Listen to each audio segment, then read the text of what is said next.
ప్రభునందు ప్రియమైన దేవుని బిడ్డలకు మన ప్రభు ప్రిరక్షకుడైన యేసుక్రీస్తు వారి పరిశుద్ధమైన నామమున నా హృదయపూర్వకమైనటువంటి వందనములు శుభములు. కళ్ళు మూసుకున్నట్లయితే ప్రార్థన చేసుకుందాం. కొంత సమయం దేవుని వాక్యాన్ని ధ్యానం చేద్దాం. దయగల తండ్రి, ప్రేమగల దేవ, మా బ్రతుకు కాలంలో మరొక దినమునిచ్చి తండ్రి మీ అపారమైన మీ కృపను మరి తండ్రి మా పట్ల మరి తండ్రి చూపి ఈ సమయమందు మరి తండ్రి మీ లేఖనములను ధ్యానించుటకు మీరు ఇచ్చినటువంటి చక్కటి అవకాశముకై సమయముకై మీకు నిండు వందనములు నాయన. తండ్రి ఈ సమయంలో మీ విడలతో మీ మాటలను మరి తండ్రి చెప్పనైనటువంటి తండ్రి నీ దాసుడు వట్టువాడు నాయన. ఆయనను కృపతో జ్ఞాపకం చేసుకునండి.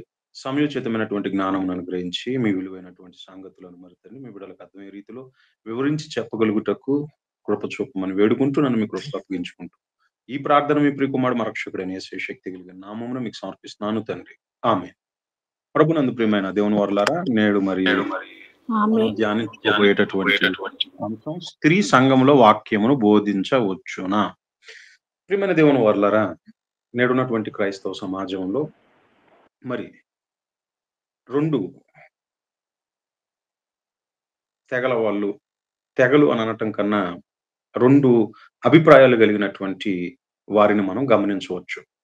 ఒక అభిప్రాయం ఏంటయ్యానంటే, అంటే ఒక అభిప్రాయం ఒక వర్గానికి చెందినటువంటి వారు క్రైస్తవ సమాజంలో స్త్రీలు వాక్యం చెప్పొచ్చండి, వాక్యాన్ని బోధించవచ్చు.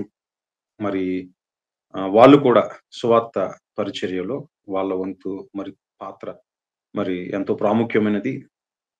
మరి దేవుడు సెలవిచ్చి ఉన్నాడు కదా, గలతీయులకు రాసిన పత్రిక 3వ అధ్యాయంలో స్త్రీ అని పురుషుడు అనేటటువంటి భేదము లేదు, క్రీస్తులోనికి వచ్చినటువంటి వారందరూ మరి ఏకమై ఉన్నారు అనేటటువంటి విషయాన్ని చూపిస్తూ ఉంటారు. ఇది మాత్రమే కాకుండా మనం చూసుకున్నట్లయితే మరి పాత నిబంధన కాలంలో కూడా మరి ఎంతో మంది ప్రవక్తలతో పాటు ప్రవక్తులుగా కూడా కొంతమంది ఉన్నారు. ప్రాఫిటెస్ గా కూడా కొంతమంది స్త్రీలు ఉన్నారు. ఒక మిరియాము గారిని మనం తీసుకున్నా, దెబోరా గారిని మనం తీసుకున్నా, ఇలాగ మనకి కనబడుతూ ఉంటారు. ఇక నూతన నిబంధనలో కూడా మనకి మరి ఫిలిప్పు గారికి ఉన్నటువంటి 4 కుమార్తెలు మరి వాళ్ళు ప్రవచించేటటువంటి వారుగా ఉన్నట్లుగా మనకి అపోస్తుల కార్యములో మనకు కనపడుతుంది. కాబట్టి స్త్రీలు వాక్యం చెప్పవచ్చు అనేటటువంటి వారు మరి ఒక వర్గానికి చెందినటువంటి వారు అయితే, మరొక వర్గానికి చెందినటువంటి వారు లేదా మరికొంతమంది అభిప్రాయం ఏంటంటే, లేదండి స్త్రీ మరి సంఘంలో మౌనంగా ఉండాలని పౌలు గారు మరి కొరింథీ సంఘానికి రాశారు కదా పత్రికను రాస్తూ మొదటి పత్రికలో, అలాగే తిమోతి గారికి రాసిన మొదటి పత్రికలో కూడా విషయాన్ని ప్రస్తావించారు. కాబట్టి స్త్రీలు ఎంత మాత్రం మరి వాళ్ళు మాట్లాడకూడదండి, మౌనంగా ఉండాలి అని ఇలాగా మాట్లాడుతూ సంఘంలో స్త్రీలను మరి వాక్యాన్ని చెప్పనివ్వకుండా, మరి కొన్ని చోట్లయితే కనీసం పాటలు కూడా పాడనివ్వరండి. కనీసం ఏమండి వాళ్ళను ఏమంటారు దాన్ని, పాటలను పాడనివ్వరు, వాక్యాన్ని చెప్పనివ్వరు. ఇక కార్యక్రమాలలో కూడా ఎందుకనంటే వాళ్ళను పార్టిసిపేట్ చేసేటటువంటి విషయంలో కూడా ఎందుకో మరి వాళ్ళను దూరం పెడుతూ ఉంటారు. అదేమన్నా అంటే ఈ వచనాన్ని చూపిస్తూ ఉంటారు. అయితే ప్రియమైనటువంటి దేవుని వారలారా, పరిశుద్ధ గ్రంథాన్ని మనం పరిశీలించేటప్పుడు సందర్భం మీద మనకి అవగాహన ఉండాలి. ఎవరు ఎవరితో దేనిని గురించి మాట్లాడుతున్నారు అనేటటువంటి ఏమండి ఆ సందర్భం మీద అవగాహన అనేది చాలా ప్రాముఖ్యం. ప్రియమైనటువంటి దేవుని వారలారా, పరిశుద్ధ గ్రంథంలో మనం గమనించినట్లయితే దేవుని యొక్క పనిలో పురుషునిది ఎంతైతే ఉందో పాత్ర స్త్రీది కూడా అంతే ఉంది. స్త్రీలు వాక్యాన్ని బోధించవచ్చు. ఏమండి, స్త్రీలు వాక్యాన్ని బోధించవచ్చు. పరిశుద్ధ గ్రంథంలో నుండి ఏమండి కొన్ని వచనాలను మీకు నేను చూపిస్తాను. ఒకసారి దయచేసి వాటన్నిటిని మీరు చూడండి. ఏమండి, ముందుగా ప్రియమైనటువంటి దేవుని వారలారా, సువార్త అనగా ఏమండి మన అందరికీ తెలుసు. కొరింథీయులకు రాసినటువంటి మొదటి పత్రిక, 15వ అధ్యాయము, అందులో మరి 3వ వచనాన్ని మనం చూసుకున్నట్లయితే కొరింథీయులకు రాసినటువంటి మొదటి పత్రిక 15వ అధ్యాయం 3వ వచనం చదువుతారు. మొదట మీకు అప్పగించితిని, అదేమనగా లేఖనముల ప్రకారము క్రీస్తు మన పాపముల నిమిత్తము మృతి పొందెను, సమాధి చేయబడెను, లేఖనముల ప్రకారము 3వ దినమున లేపబడెను.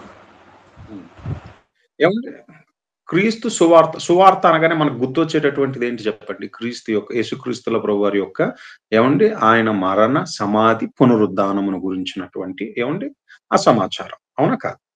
అయితే ప్రియమైనటువంటి దేవుని వర్లారా, ఇప్పుడు నా ప్రశ్న ఏంటనంటే, యేసుక్రీస్తుల ప్రభువారు ఏమండి పునరుద్ధానుడైన తర్వాత ఎవరికి కనిపించాడు? కనిపించినటువంటి ఆయన ఏమని చెప్తున్నాడో ఏమండి ఒకసారి మనం ఇప్పుడు యోహాను గారు రాసిన సువార్త 20వ అధ్యాయానికి వెళ్ళాలి. యోహాను గారు రాసిన సువార్త అందరూ తీయాలి. ఏమండి ఈ సంగతులన్నీ రాసుకోవాలి మీరు. చాలా ప్రాముఖ్యమైనటువంటి పాఠం. అందులోను క్రైస్తవ సమాజంలో ద మోస్ట్ కాంట్రోవర్షియల్ టాపిక్ ఈరోజు మనం డిస్కస్ చేసుకుంటున్నాం. చాలా వచనాలు వస్తాయి. చాలా క్వెషన్స్ నేనే రైజ్ చేస్తాను. చాలా వరకు నేను ఆన్సర్స్ ఇస్తాను. ఏమండి ఇంకా మీకేమన్నా ఏమండి డౌట్స్ ఉన్నట్లయితే మీరు తర్వాత అడగొచ్చు. ఏమండి యోహాను గారు రాసిన సువార్త అందులో 20వ అధ్యాయము ఏమండి ఇప్పుడు 16 వచనాలు చూడండి ఒకసారి. యేసు ఆమెను చూచి మరియా, అంటే మగ్దలేని మరియ గారు ఏమంటే మన అందరికీ తెలిసిందే మరియా అని పిలిచాను. ఆమె ఆయన వైపు తిరిగి ఆయనను హెబ్రీ భాషతో రబూని అని పిలిచాను. ఆ మాటకు బోధకుడని అర్థం. యేసు ఆమెతో, నేను ఇంకనూ తండ్రి యొద్దకు ఎక్కిపోలేదు గనక నన్ను ముట్టుకొనవద్దు. అయితే నా సహోదరుల యొద్దకు వెళ్ళి నా తండ్రియు మీ తండ్రియు నా దేవుడును మీ దేవుడునైన వాని యొద్దకు ఎక్కిపోవచ్చున్నానని వారితో చెప్పమనేను. ఎవరితో ఏమని చెప్పమని అంటున్నాడు యేసుక్రీస్తుల ప్రభువారు. ప్రశ్న అర్థమైంది కదండి? ఎవరితో యేసుక్రీస్తుల ప్రభువారు ఏమి చెప్పమని అంటున్నాడు? సందర్భం ఏంటనంటే ఏమంటే ఆయన మృత్యుంజయుడయ్యాడు. అర్థమవుతుంది కదండి? ఆయన మృత్యుంజయుడయ్యాడు. సమాధి దగ్గరికి ఏమంటే వెళ్ళినటువంటి మగ్దలేని మరియ గారికి ఆ సమాధి తెరిచి ఉండుట చూచి, అమ్మో ఏమైపోయింది, ఆయన బాడీ లేదేంటి ఇక్కడ అని ఏమంటే కలవరపడుతున్నటువంటి ఏమండి ఆ టైములో మహనీయుడైనటువంటి యేసుక్రీస్తుల ప్రభువారు పునరుద్ధానుడైన తర్వాత ఏమంటే మగ్దలేని మరియ గారితో చెప్తున్న మాట ఏంటనంటే, నేను సజీవుడనై ఉన్నాను, నేను మృత్యుంజయుడనై ఉన్నాను, నేను పునరుద్ధానుడయ్యాను అన్నటువంటి విషయాన్ని సహోదరులకు చెప్పమంటున్నాడు. ఎవరితో? మగ్దలేని మరియతో. ఇంతకీ ఎవరామా? పురుషుడా స్త్రీయా? స్త్రీ అండి. మీకు అర్థమవుతుందా? అంటే పునరుద్ధానుడయ్యానన్నటువంటి విషయాన్ని యేసుక్రీస్తుల ప్రభువారు ఏదైతే మనం సువార్త అనగా క్రీస్తు యొక్క ఏమంటే మరణ, సమాధి, పునరుద్ధానమును గురించినటువంటి సంగతిని మనం ఏదైతే అంటున్నామో ఆ సువార్తను ఏమండి ఒక మాటలో చెప్పాలనంటే, నేను పునరుద్ధానుడయ్యాను అనేటటువంటి విషయాన్ని మగ్దలేని మరియ గారితో చెప్తున్నాడు ఆయన. వెళ్ళి నా సహోదరులతో చెప్పు, నేను పునరుద్ధానుడయ్యాను అన్నటువంటి విషయాన్ని అని అంటున్నాడు ఆయన. అర్థమవుతుందండి? అలాగే ఏమండి ఇంకా పరిశుద్ధ గ్రంథంలో మనం చూసుకున్నట్లయితే ప్రియమైనటువంటి దేవుని వర్లారా, ఏమండి యోహాను గారు రాసిన సువార్తలోనే ఏమంటే 4వ అధ్యాయం. యోహాను గారు రాసిన సువార్త ఏమంటే 4వ అధ్యాయం. సందర్భం మీకు తెలుసు కదండి. ఏమండి మరి యాకోబు గారి బావి దగ్గర ఏమండి యేసుక్రీస్తుల ప్రభువారికి ఆ సమరయ స్త్రీకి మధ్య జరుగుతున్నటువంటి సంభాషణ. ఏమంటే కాన్వర్జేషన్ అంతా అయిపోయిన తర్వాత ఇప్పుడు 39వ వచనాన్ని మీరు ఒకసారి చూడండి. యోహాను గారు రాసిన సువార్త 4వ అధ్యాయం 39వ వచనం. నేను చెప్పినవన్నీ నాతో చెప్పినని సాక్ష్యం ఇచ్చిన స్త్రీ యొక్క మాటను బట్టి, అంటే ఎప్పుడైతే యేసుక్రీస్తుల ప్రభువారు ఇదిగో నీవు ఎవరితోనైతే మాట్లాడుతున్నావో ఆయనే మెస్సియా అని ఏమండి ఆయన చెప్పడం జరిగిందో, అప్పుడు వెంటనే ఆ స్త్రీ ఏం చేసింది చెప్పండి? ఊరిలోనికి పోయి ఏమంటే ఊరు వారందరిని తీసుకొచ్చేస్తున్నాం. ఇదిగో నన్ను గురించి చెప్పినటువంటి వాడు, అంటే ఒక మాటలో చెప్పాలంటే నన్ను గురించి చెప్తున్నటువంటి వాడు, నా బ్యాక్గ్రౌండ్ అంతా చెప్తున్నటువంటి వాడు సామాన్యుడు కాదు. అతడు ప్రవక్త అని అనుకోవటానికి వీల్లేదు. ప్రవక్త కంటే మించినటువంటి వాడు. ఒక మాటలో చెప్పాలనంటే మెస్సియ కాడ మీరు రండి అనని ఏమండి ఏం చేసింది చెప్పండి? ఊరిని ఏమండి మీరు తర్వాత చదవండి. ఆ ఊరిలోని సమరయులలో అనేకులు ఆయన యందు విశ్వాసం ఉంచిరి. ఆ సమరయులు ఆయన యొద్దకు వచ్చి తమ యొద్ద ఉండమని ఆయనను వేడుకొనిరు గనుక ఆయన అక్కడ 2 దినములు ఉండెను. అమ్మా నువ్వు స్త్రీవి, నువ్వు ఇప్పుడు వెళ్ళి నేనే మెస్సీనని ఊరోళ్ళందరికీ చెప్పడానికి వీలు లేదు అని అన్నాడు యేసుక్రీస్తుల ప్రభువారు. ఏమండి ఆమె వెళ్ళి ఊరిలో ఏమండి నాతో మాట్లాడినటువంటి వాడు మెస్సియ కాడా, మీరు రండి అని అన్నప్పుడు ఏమండి వెంటనే ఊరు వచ్చింది. ఆ యేసుక్రీస్తుల ప్రభువారి యొక్క మాటలను ఏమండి వారు విన్నారు, ఆయనను వేడుకున్నారట. ఆయన అక్కడ ఇంకా ఏమండి 2 డేస్ అక్కడ ఏమండి 2 దినములు అక్కడ గడిపినట్లుగా మనకు కనపడుతుంది. ఏమండి ఇంకా కొంచెం మనం పరిశుద్ధ గ్రంథంలోనికి వెళ్ళిపోతే ఏమంటే తీతు గారికి రాసినటువంటి పత్రిక, తీతు గారికి రాసిన పత్రిక 2వ అధ్యాయము 3 నుంచి 5 వచనాలు కలిపి ఉంటే చూడండి. తీతు గారికి రాసిన పత్రిక 2వ అధ్యాయము 3 నుండి 5 వచనాలు.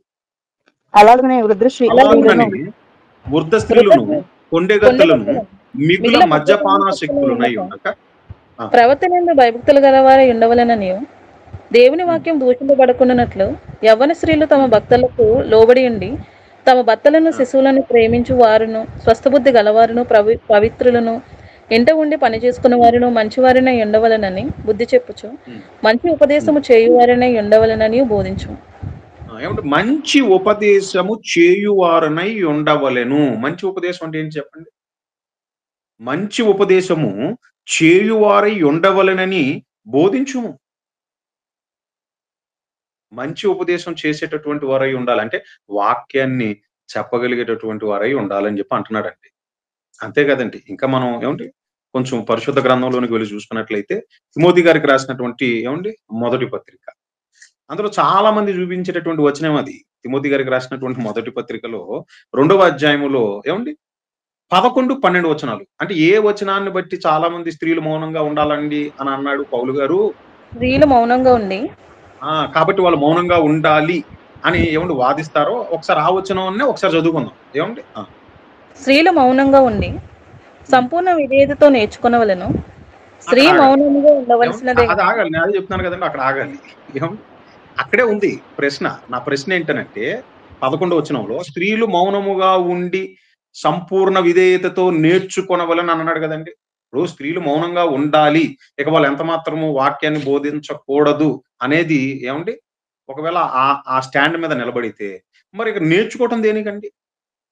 మీకు అర్థమవుతుంది కదా! నా ప్రశ్న మీకు అర్థమైంది కదండీ! స్త్రీలు మౌనముగా ఉండి సంపూర్ణ విధేయతతో నేర్చుకొనవలెను. ఎందుకు నేర్చుకోవాలి? ఇప్పుడు వాక్యం బోధించవలసినటువంటి అవసరత లేనప్పుడు నేర్చుకోవాల్సినటువంటి అవసరత ఎందుకు? మీకు అర్థమైంది కదండీ ప్రశ్న. వాక్యం ఏవండీ ఎవరికైనా బోధించాల్సి వచ్చినప్పుడే కదండీ! జాగ్రత్తగా వినాలి. ఏవండీ చక్కగా అన్నిటిని ఏవండీ పరిశీలనగా ఏవండీ చూసుకుంటూ ఉండాలి. అంటే ఒక మాటలో చెప్పాలనంటే నేర్చుకుంటూ ఉండాలి. అవునా కాదా? మరి అలాంటప్పుడు మౌనముగా ఉండి సంపూర్ణ విధేయతతో నేర్చుకొనవలెను అని చెప్పి అంటున్నాడు. అంటే ఏదో ఉంది. నేర్చుకోవాలని అంటున్నాడు. కానీ అట్ ది సేమ్ టైమ్ ఏమని అంటున్నాడు చూడండి. స్త్రీలు మౌనంగా ఉండవలసినదే గాని ఉపదేశించుటకైనను, పురుషుని మీద అధికారము చేయుటకైనను ఆమెకు సెలవియ్యను. అది పాయింట్. ఏవండీ? ఈ విషయాన్ని అలాగే ఉంచండి. ఏవండీ ఇంతకుముందు మనం తీతు గారికి రాసిన పత్రికలో ఏమని చదువుకున్నాం? మంచి ఉపదేశం చేసేటటువంటి వారై ఉండాలని చెప్పి అంటున్నాం అని చదువుకున్నాం గదండీ! అదే పౌలు గారు ఇక్కడికొచ్చేసరికి ఇదేంటిది? మౌనంగా ఉండాలి గాని పురుషుని ఉపదేశించుటకైనను, పురుషుని మీద అధికారము చలాయించుటకైనను నేను సెలవియ్యనని అంటున్నాడేటి? అలాగే కొరింథీ సంఘానికి ఏవండీ? కొరింథీ సంఘానికి పోదాం. ఏవండీ ఇప్పుడు ఒకసారి ఒకటో అధ్యాయం. కొరింథీ సంఘానికి వెళ్దాము. అందులో ఒకటో అధ్యాయం 14 వచనంలో చాలా మంది ఏమంటే 34 వచనం చూపిస్తారు. 34 వర్స్ 34 ఒకసారి చూడండి. స్త్రీలు సంఘములలో మౌనంగా ఉండవలెను. వారు లోబడవలసి ఉండేదే కానీ మాటలాడుటకు వారికి సెలవు లేదు. ఈలాగున ధర్మశాస్త్రము చెప్పుచున్నది. వారు ఏమైనను నేర్చుకొన కోరిన యెడల ఇంట తమ తమ భర్తలను అడగవలెను. సంఘములో స్త్రీ మాటలాడుట అవమానము. ఇది పట్టుకుంటారండి అది. అమ్మో! సంఘంలో స్త్రీ మాట్లాడితే ఇంకెంత అవమానము. ఏమండి? కాబట్టి స్త్రీలు ఎంత మాత్రం మాట్లాడటానికి వీలు లేదు. ఏమండి? సరే వద్దాం. ఏమండి దీనికి ఖచ్చితంగా జవాబిచ్చి ఎళ్తానండి. ఎందుకు ఇది రాసాడు పౌలు గారని. ఏమండి? తితు గారికి అలాగే కొరింథీ సంఘానికి రాస్తూ ఏమండి? ఆయన రాయటం వెనకాల ఉన్నటువంటి ఉద్దేశ్యం ఏంటి యాక్చువల్‌గా? ఒక చోట తీతు గారికేమో ఏమండి మంచి ఉపదేశం చేసేటటువంటి వారై ఉండాలని అంటున్నాడు. తిమోతి గారికి ఒక పక్క వాళ్ళు మౌనంగా ఉండి నేర్చుకోవాలని అంటున్నాడు. మళ్ళీ ఉపదేశించుటకైనను మరి పురుషుని మీద అధికారం చలాయించడానికి నేను అవకాశం ఇవ్వనని అంటున్నాడు. మళ్ళీ ఇక్కడికొచ్చేసరికి కొరింథీ సంఘానికి వచ్చేసరికి సంఘంలో స్త్రీ మాట్లాడుట అవమానం అని అంటున్నాడు. ఏమన్నా నేర్చుకోవాలంటే ఇంట తమ భర్తలను అడిగి నేర్చుకోవాలని అంటున్నాడు. ఏంటి? ఎందుకు? ఒకళ్ళకేమో ఒకలాగా, ఒకళ్ళకేమో ఒకలాగా ఎందుకలా రాసాడు ఆయన? ఏమండి? తీతు గారికి ఒకలాగా, మరి తిమోతి గారికొచ్చేసరికి మరి ఇదేంటి ఇలా రాయటం జరిగింది? కొరింథీ సంఘానికొచ్చేసరికి ఇలా రాయటం జరిగిందేంటి? ఏమండి? ఇప్పుడు ఇదే పౌలు గారు ఏమంటే రోమిలికి రాసినటువంటి పత్రికలో ఏమంటే ఆయన ఏమి రాసారో చూద్దాం. రోమిలికి రాసినటువంటి పత్రిక 16వ అధ్యాయం. అందులో ఒకటో వచనం చూడండి. రోమిలికి రాసినటువంటి పత్రిక 16వ అధ్యాయం ఒకటో వచనం. కెంక్రేయలో ఉన్న కింక్రేయలో సంఘ ఉన్న పరిచారకులను సంఘ పరిచారకురాలగు ఫీబే అను మన సహోదరిని ఎవరట ఆమె? సంఘ పరిచారకురాలు. పరిశుద్ధులకు తగినట్టుగా ప్రభువునందు చేర్చుకొని అంటే ఒక సంఘ పరిచారకురాలుగా ఏమండి ఎవరున్నారు? ఫీబే. ఏమండి? అలాగే ఫిలిప్పీలకు రాసిన పత్రికలో కూడా 4వ అధ్యాయంలో కూడా ఏమని అంటున్నాడు చూడండి. ఫిలిప్పీలకు రాసినటువంటి పత్రిక 4వ అధ్యాయం. అందులో ఏమండి మూడో వచనాన్ని చూడండి. ఫిలిప్పీలకు రాసిన పత్రిక 4వ అధ్యాయం మూడో వచనం. అవును. అవును, నిజమైన నిజమైన సహకారి. ఆ స్త్రీలు క్లెమెంతుతోనూ, నా ఇతర సహకారులతోనూ సువార్త సువార్త పనిలో పనిలో నాతో కూడా ప్రయాసపడినవారు. గనుక గనుక వారికి సహాయం వారికి చేయమని సహాయం చేయమని వేడుకొనుచున్నాను. నేను వేడుకొనుచున్నాను. ఆ ఆ సహకారుల సహకారుల పేర్లు పేర్లు జీవ జీవగ్రంథమందు గ్రంథమందు రాయబడి ఉన్నది. ఏవండి, ఒక మాటలో చెప్పాలంటే ప్రియమైనటువంటి దేవుని వర్లారా, ఇక్కడ ఏవండి, కొంతమంది స్త్రీలు ఏమంటే ఆ స్త్రీలు క్లెమెంతుతోనూ, నా ఇతర సహకారులతోనూ సువార్త పనిలో నాతో కూడా ఏం చేశారు? ప్రయాసపడిన వారు. అంటే పౌలు గారితో పాటు కొంతమంది స్త్రీలు ఏమంటే సువార్త పరిచర్య విషయంలో ప్రయాసపడినట్లుగా ఆయనే చెప్తున్నాడు. మీకు అర్థమవుతుంది కదండీ! లేదండి స్త్రీలు మౌనంగా ఉండాలి. ఏవండి ఏదో 1, 2 వచనాలను పట్టుకొని మనం స్త్రీలు మౌనంగా ఉండాలి. సంఘంలో స్త్రీ మాట్లాడుతూ అవమానం ఉంది కాబట్టి ఇక వాళ్ళు మౌనంగానే ఉండాలి అనేటటువంటి వారితో ఏవండి, లేదా వారికి ఏవండి, నేను అడిగే ప్రశ్న ఏంటయ్యానంటే, ఇప్పుడు సంఘంలో స్త్రీ మాట్లాడుట మరి అవమానం కాబట్టి, మౌనంగా ఉండాలి కాబట్టి, మరి వాళ్ళు ఏవండి, కేవలం ఏవండి వాక్యాన్ని చెప్పడం మాత్రమే కాదు. ఇంక అప్పుడు వాళ్ళు పాటలు కూడా పాడకూడదు. ఆ మాటకొస్తే ప్రార్థన చేసిన తర్వాత ఆమెన్ అని కూడా అనకూడదు మరి. అంతే కదండీ! మరి మౌనంగా ఉండాలి కదండీ! ఏవండి? అలాగే రొట్టె ద్రాక్షారసంలో కూడా మరి వాళ్ళు పాలుభాగస్తులు అవ్వకూడదు. ఎందుకు? పొరపాటున ఒకవేళ రొట్టె ద్రాక్షారసం తీసుకుంటే మరి వాళ్ళేం చేయాలి చెప్పండి? కొరింథీ సంఘానికి రాసిన మొదటి పత్రిక 11వ అధ్యాయం తీయండి ఒకసారి ఇప్పుడు. కొరింథీ సంఘానికి రాసినటువంటి మొదటి పత్రిక 11వ అధ్యాయము. అందులో ఏవండి 26వ వచనం చూడండి. మీరీ రొట్టెను తిని పాత్రలోనిది త్రాగునప్పుడల్లా ప్రభువు వచ్చే వరకు ఆయన మరణమును ప్రచురించుదురు. అంటే ఇప్పుడు మరి రొట్టె ద్రాక్షారసం తీసుకుంటే ఏవండి, కేవలం మరి ఏవండి, ఇప్పుడు స్త్రీలు, పురుషులు మరి రొట్టె ద్రాక్షారసం తీసుకుంటున్నారు. మరి అలాంటప్పుడు రొట్టె ద్రాక్షారసం తీసుకున్నటువంటి వారు ఏవండి ఏం చేయాలని ఉంది ఇక్కడ? మరి ప్రభువుని గురించి మరి ప్రచురం చేయాలి గదా! చీకటిలో నుండి ఆశ్చర్యకరమైనటువంటి వెలుగులోనికి పిలిచిన వాని గుణాతిశయములను ప్రచురం చేయాలని అన్నాడా లేదా చెప్పండి? పేతురు గారు రాసినటువంటి మొదటి పత్రిక 2వ అధ్యాయం 9వ వచనం. పేతురు గారు రాసినటువంటి మొదటి పత్రిక. అంటే ఇక స్త్రీలు మౌనంగా ఉండాలి. ఇక వాళ్ళు ఎంత మాత్రం వాక్యం బోధించడానికి వీల్లేదు. స్త్రీలు సంఘంలో మాట్లాడకూడదు. ఏవండి? అనేటటువంటి వారికి ఇవన్నీ మరి ప్రశ్నలు మరి. ఏవండి? వీటన్నిటికి మరి ఏవండి ఆలోచించుకోవాలి. ఏవండి? పేతురు గారు రాసిన మొదటి పత్రిక 2వ అధ్యాయం 9వ వచనం. అయితే మీరు చీకటిలో నుండి ఆశ్చర్యకరమైన తన వెలుగులోనికి మిమ్మల్ని పిలిచిన వాని గుణాతిశయములను ప్రచురము చేయ నిమిత్తము ఏర్పరచబడిన వంశం, రాజులైన యాజక సమూహం, పరిశుద్ధ జనము, దేవుని సొత్తైన ప్రజలై ఉన్నారు. మరి ఆశ్చర్యకరమైనటువంటి వెలుగులోనికి పిలిచిన వాని గుణాతిశయములను మీరు ప్రచురించ బద్దులై ఉన్నారు. ఇంతకీ మరి ఆశ్చర్యకరమైనటువంటి వెలుగులోనికి వచ్చింది కేవలం పురుషులేనా? స్త్రీలు రాలేదా? మరి ఈరోజు సంఘంలో స్త్రీలు లేరంటే మరి స్త్రీలు కూడా ఉన్నారు కదండీ! ఏవండి? ఇంకా అపోస్తలుల కార్యములు 2వ అధ్యాయానికి వెళ్దాం. ఏవండి ఇంకా అయిపోలేదండి. ఇవన్నీ ఏవండి వీటన్నిటిని గురించి ఆలోచించాలి వాళ్ళు. ఏదో 1, 2 వచనాలను పట్టుకొని ఏవండి స్త్రీలు ఇక వాక్యం బోధించడానికి వీల్లేదు. వాళ్ళ సంఘంలో ఇక మాట్లాడకూడదు. ఇక వాళ్ళు పాటలు పాడకూడదు. ఏవండి? ఇలా ఏవండి? వాక్యాన్ని ప్రియమైనటువంటి దేవుని వాళ్ళారా, ఏమంటే అర్థం చేసుకోవాలి. ఎవరు, ఎవరితో, ఎందుకని మాట్లాడుతున్నారు అనేటటువంటి విషయాన్ని అర్థం చేసుకోకపోతే అపార్థం చేసుకొని ఏవండి దాని వలన ఎన్నో అనర్థాలు జరుగుతాయి. అపోస్తలుల కార్యములు 2వ అధ్యాయం ఏవండి అందులో 17వ వచనం చూడండి. యోవేలు గ్రంథంలో రాయబడినటువంటి ప్రొఫెసీ నెరవేరిందని చెప్తున్నాడు ఆయన. ఎవరు? పేతురు గారు. పెంతెకొస్తు అనే పండుగ దినాన పరిశుద్ధాత్మతో నిండుకున్నటువంటి వాడే ఏమని మాట్లాడుతున్నారు పేతురు గారు? మనుషులందరి 17వ మీద చదువుతారు. కుమ్మరించెదను. మీ ఆ! కుమారులను మీ కుమార్తెలను ప్రవచించెదరు.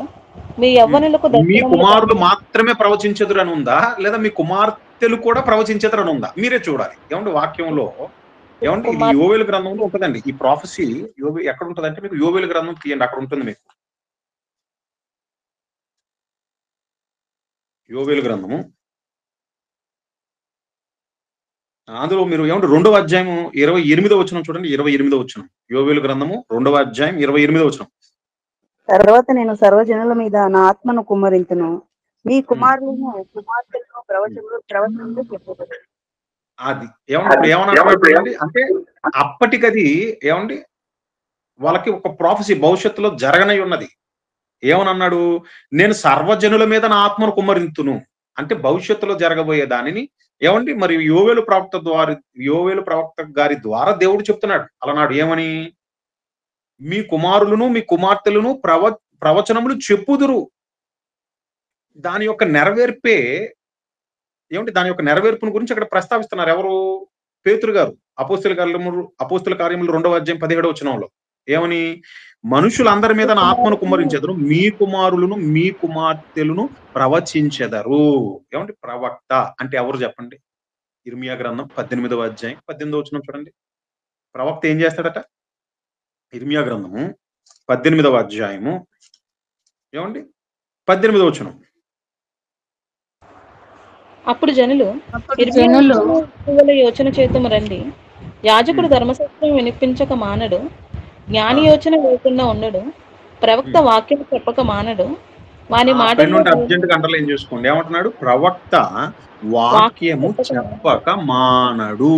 అది అర్థమవుతుంది కదండి. ప్రవక్త ప్రవచిస్తాడు. దేన్ని ప్రవచిస్తాడు? ఏమండి? దేవుని మాటలను, దేవుని వాక్యాన్ని ఏం చేస్తాడయ్యానంటే ప్రవచిస్తాడు. అర్థమవుతుందా? అదే చెప్తున్నాడు. ప్రవక్త ఏమండి వాక్యమును చెప్పక మానడు. మరి ఇప్పుడు ఆ వాక్యాన్ని చెప్పేటటువంటి విషయంలో ఏమండి, ఇప్పుడు ఆ ప్రవచించేటటువంటి విషయంలో ఆత్మను పొందుకున్న తర్వాత నా ఆత్మను కుమ్మరిస్తానని అన్నాడు కదా దేవుడు యోవేలు. ఏమండి, ఆ యోవేలు ప్రవక్త ద్వారా అంచె దినములలో మీ కుమారులను మీ కుమార్తెలను ప్రవచించెదరు. అలాగే ఏమంటే ఇందాక నేను చెప్పాను కదండి, అపోస్తుల కార్యముల్లో మనం చూసుకున్నట్లయితే ఏమండి ఫిలిప్పు గారికి ఏమంటే 9 కుమార్తెలు ఉన్నట్టుగా అపోస్తుల కార్యములు 21వ అధ్యాయము అందులో ఏమంటే 9వ వచనం చూడండి. అపోస్తుల కార్యములు 21వ అధ్యాయము 9వ వచనం. కన్యకగా ఉన్న 9 కుమార్తెలు అతనికి ఉండిరి, వారు ప్రవచించువారు. కన్యకలుగా ఉన్న 9 కుమార్తెలు అతనికి ఉండిరి. ఎవరికి? ఫిలిప్పు గారికి. వారు ప్రవచించువారు. వారు ప్రవచించువారు. అర్థమవుతుంది కదండి. వారు ప్రవచించువారు. అంతే కదండి. ఇదే అపోస్తుల కార్యములు 18వ అధ్యాయములో ఏమండి అకుల్లా ప్రిస్కిల్లా అనేటటువంటి వారు, వాళ్ళు ఏమండి అపోలో అనేటటువంటి ఆయనకు ఏం చేశారయ్యానంటే క్రీస్తు మార్గమును ఏమంటే మరి ఏమంటే క్లియర్ గా విశదపరిచినట్లుగా మనకు కనపడుతుంది. అపోస్తుల కార్యములు 18వ అధ్యాయము అందులో ఏమంటే 26వ వచనం చూడండి.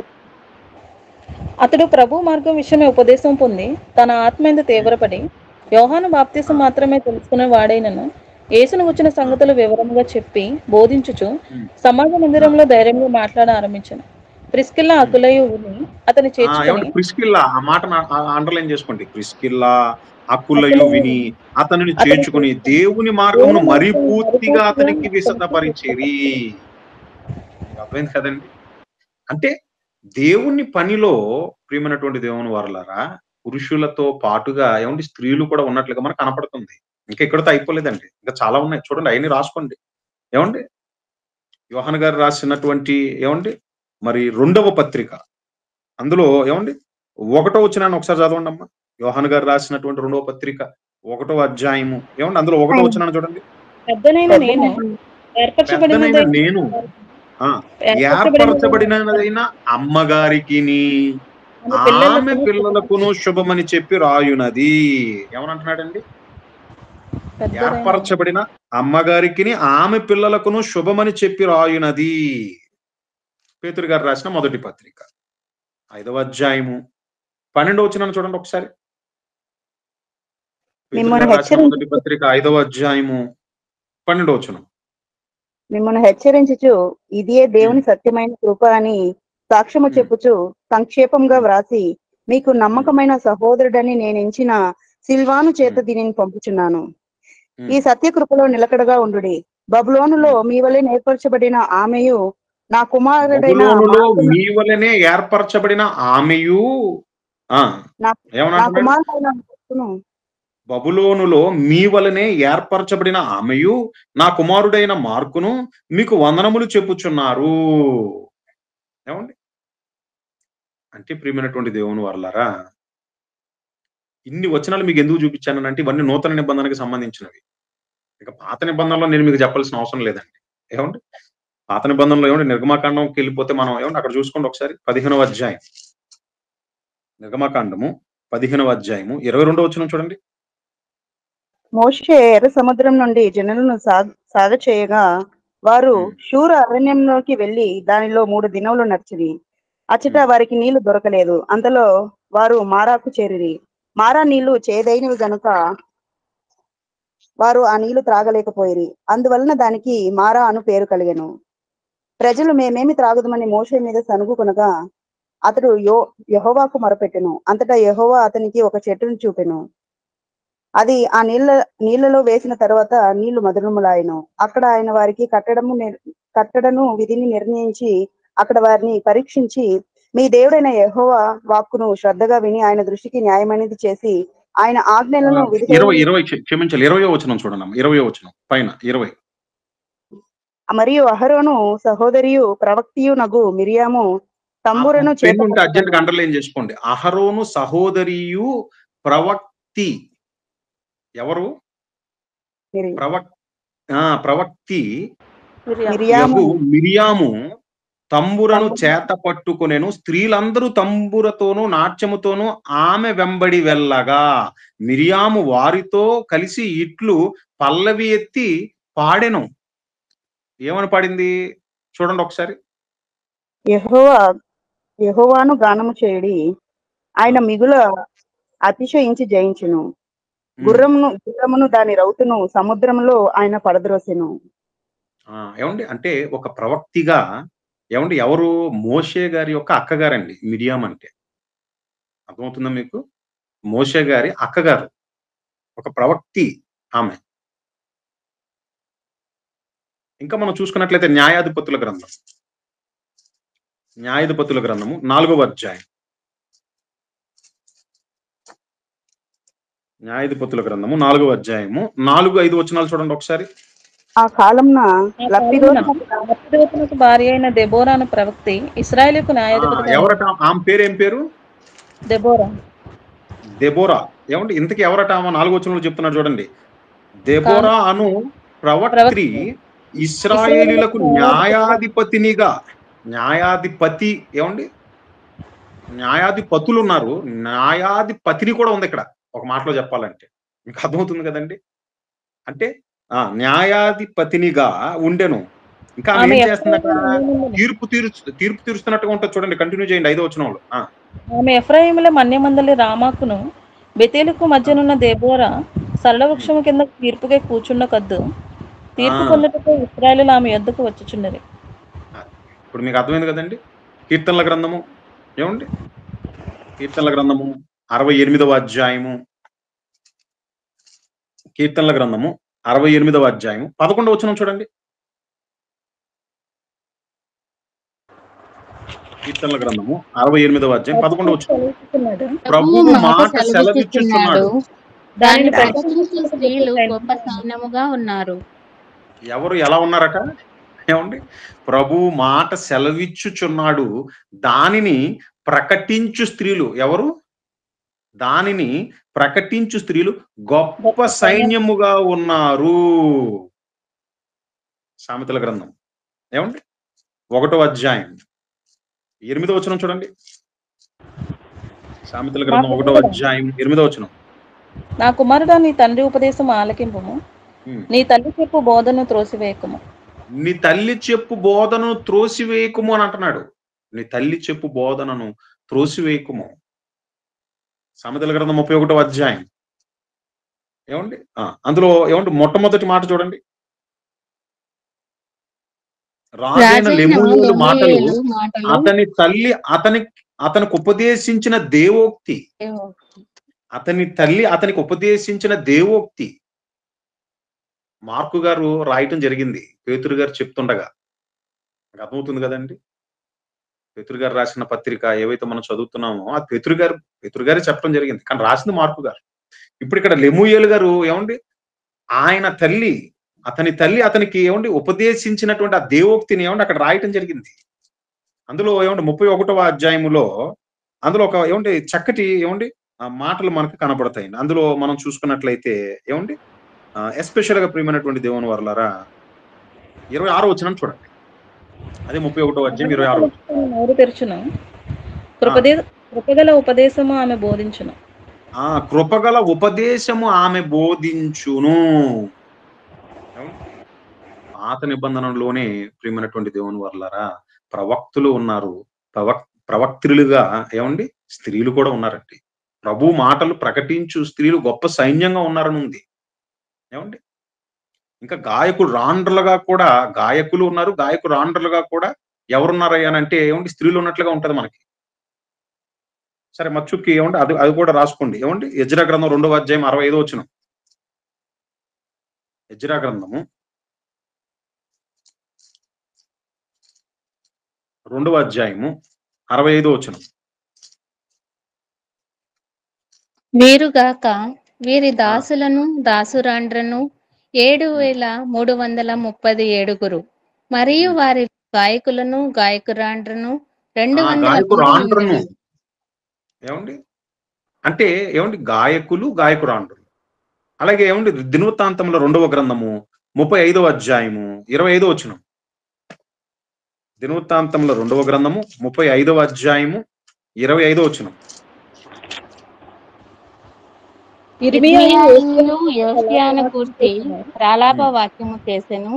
గాయకులందరూ గాయకురాండ్రందరూ తమ ప్రలాప గాయకులందరూ వాక్యము గాయకురాండ్రందరూ అర్థమవుతుంది కదండి. అంటే సేవ జరిగించేటటువంటి విషయంలో ఏమండి దేవుని యొక్క ఏమండి ఒక మాటలో చెప్పాలనంటే ఆ పని జరిగించేటటువంటి విషయంలో గాయకులు గాయకురాండ్రులు, ప్రవక్తలు ప్రవక్త్రిలు, ఏమండి న్యాయాధిపతులు న్యాయాధిపతినిగా కూడా ఏమండి పురుషులు ఎలాగైతే ఉన్నారో ఏమండి స్త్రీలు కూడా మనకు కనపడుతున్నారు. ఇక నూతన నిబంధనలు అయితే మీకు చాలా చూపించాను నేను వచనాలు. ప్రియమైనటువంటి దేవుని వల్ల ఇన్ని వచనాలు మీకు ఎందుకు చూపించానంటే ఏమండి దేవుడు పక్షపాతి కాడండి. దేవుని చిత్తాన్ని జరిగించేటటువంటి విషయంలో ఏమండి పురుషులది ఎంత పాత్ర అయితే ఉందో స్త్రీలది కూడా అంతే పాత్ర ఉందండి. కాబట్టి ఏమండి స్త్రీలు వాక్యం బోధించవచ్చు అంటే బోధించవచ్చు. మీకు అర్థమవుతుందో లేదో. మరి ఇప్పుడు అసలు విషయంలోనికి వస్తున్నాను. మరి అలాంటప్పుడు మరి కొరింథీ సంఘానికి రాసినటువంటి మొదటి పత్రికలో పౌలు గారు ఎందుకండి మరి అంత ఆ మాట అలా ఎందుకు రాయటం జరిగింది? అది ఏమండి ఒకసారి అక్కడికి వెళ్దామా? కొరింథీ సంఘానికి రాసినటువంటి ఏమండి ఆ మొదటి పత్రిక 15వ అధ్యాయం. కొరింథీ సంఘానికి రాసిన మొదటి పత్రిక 15వ అధ్యాయము ఏమండి క్షమించాలి 14వ అధ్యాయము. అందులో ఏమండి మనం 34వ వచనాన్ని మనం చదువుతున్నాం నేరుగా. ఏమని? స్త్రీలు సంఘములో మౌనముగా ఉండవలను, వారు లోబడి ఉండవలసినదే గాని మాటలాడుటకు వారికి సెలవు లేదు, ఇలాగు ధర్మశాస్త్రము చెప్పుచున్నది. వారేమైనను నేర్చుకున గోరిన ఎడల ఇంట తమ తమ భర్తలను అడుగవలను, సంఘములో స్త్రీ మాటలాడుట అవమానము. ఏమండి ఈ ఒక్క వచనాన్ని ఏమండి మనం చదివితే వాక్యాన్ని ఏమండి అర్థం చేసుకోవటం కన్నా అపార్థం చేసుకునేటటువంటి ఏమండి అవకాశాలు ఎక్కువ ఉంటాయి. ఇది మనకి ఎందుకు ఇలా రాయటం జరిగింది అనేది ఏమండి మనం తెలుసుకోవాలనంటే ముందు ఏమండి దీని ప్రారంభం నుంచి ఏమండి అంటే కొన్ని వచనాలు అవసరమైతే ఏమండి ఒక అధ్యాయం వెనక్కి వెళ్ళి మనం ఏమండి చదువుకుంటా రావాలి. అధ్యాయం ప్రారంభంలోనే ఏమని ప్రారంభించాడు ఏమంటే ఒకసారి మీరు చూడండి. కొరింథీ సంఘానికి రాసిన మొదటి పత్రిక 14వ అధ్యాయం మొట్టమొదటి వచనంలోనే ఏమని ప్రారంభించాడు చూడండి. ప్రేమ కలిగి ఉండుటకు ప్రయాసపడుడి. ప్రేమ కలిగి ఉండుటకు ప్రయాసపడుడి. ఎప్పుడు ఏమండి మాట ఎప్పుడు వస్తుంది చెప్పండి? ఏమండి ఏ ప్రసంగికుడైనా సరే వచ్చి ఏమండి ప్రేమ కలిగి ఉండుటకు ప్రయాసపడుడి అని ఏమండి స్టార్ట్ చేశాడు అనుకోండి, దాని అర్థం ఏంటి? ప్రేమ లేదు సంథింగ్ ఏమండి అంతే కదండి. సింపుల్ కామన్ సెన్స్ అది. అంటే మొత్తానికి ప్రేమ లేకుండా సంథింగ్ ఏదో ఒక సమస్య ఉంది ఇక్కడ అనేటటువంటి విషయం మనకి వెల్లడవుతుంది. ఇక ఆ అధ్యాయం కిందకి వెళ్ళేసరికి ఏమండి ఇప్పుడు ఒకసారి మీరు చూసుకున్నట్లయితే 26వ వచనం నుంచి మనం చదువుకుంటా వెళ్దాం. 26వ వచనం నుంచి ఏమనంటున్నాడు చూడండి. సహోదరులారా, ఇప్పుడు మీలో ఏమి జరుగుతున్నది? మీరు కూడి అక్కడ ఆగాలి. ఏమండి వాక్యం చదివేటప్పుడు ఏమంటే కంటిన్యూ వెళ్ళిపోకూడదు. మనం ఏమండి ఒక్కొక్కటిగా మనం ఏమంటే చదువుకుంటా వెళ్ళాలి. సహోదరులారా, ఇప్పుడు మీలో ఏమి జరుగుతున్నది? ప్రశ్న, క్వశ్చన్ మార్క్ అది. అంటే ఏదో జరుగుతుంది కాబట్టి ఏం జరుగుతుందని అడుగుతున్నాడు ఆయన. మీకు అర్థమవుతుందా? ఏమి జరగందే ఏం జరిగింది అక్కడ అని ఎవడు అడగడండి. మీకు అర్థమవుతుందా? ఏమి లేకుండా అక్కడ ఏం జరుగుతుంది లేదా ఏం జరిగింది అనేటటువంటి ప్రశ్న అనేది ఏమండి ఉద్భవించదు. అంటే కొరింథీ సంఘంలో సంథింగ్ ఏదో జరుగుతుంది. ఆ జరుగుతున్నటువంటి దానిని గురించి అక్కడ ప్రస్తావిస్తున్నాడు పౌలు గారు. ఆ అధ్యాయ ప్రారంభంలోనే ప్రేమ కలిగి ఉండుటకు ప్రయాసపడండి అని అంటున్నాడు. ఇక 26వ వచనానికి వచ్చేసరికి ఇప్పుడు మీ మధ్య ఏమి జరుగుతున్నది అంటే కొరింథీ సంఘములో వాళ్ళు సంఘంగా కూడుకున్నప్పుడు ఏం జరుగుతుందో ఆ విషయాన్ని అక్కడ ప్రస్తావిస్తున్నాడు.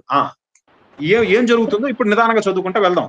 మీరు కూడి వచ్చినప్పుడు ఒకడు ఒక కీర్తన పాడవలని ఉన్నాడు. ఒకడు ఎలా ఉన్నాడట? ఒక కీర్తన పాడాలని చెప్పి ఉన్నాడు. ఏమండి అంటే మరి ఆ రోజు కాలంలో ఏమంటే ఆనాటి కాలంలో ఒక మాటలో చెప్పాలనంటే పరిశుద్ధాత్మ వరాలు అనేవి అనుగ్రహింపబడ్డాయి కాబట్టి సంఘ క్షేమాభివృద్ధి కొరకు ఏమంటే జాగ్రత్తగా అర్థం చేసుకోవాలి. కొరింథీ సంఘానికి రాసిన మొదటి పత్రిక 12వ అధ్యాయం తర్వాత అంతా చదవండి. 12వ అధ్యాయంలో పరిశుద్ధాత్మ వరాలు ఏమండి అలనాడు వాక్యం ఏమండి పరిపూర్ణంగా ఇంకా వాళ్ళకి ఏమండి రాలేదు గనుక, వాక్యం ఇంకా స్థిరపరచబడలేదు గనుక, ఆ కాలములో ఏమండి సంఘ క్షేమాభివృద్ధి కొరకై పరిశుద్ధాత్మ వరములనేవి అనుగ్రహింపబడి ఉన్నవి ఆనాటి కాలంలో ఉన్నటువంటి వారికి.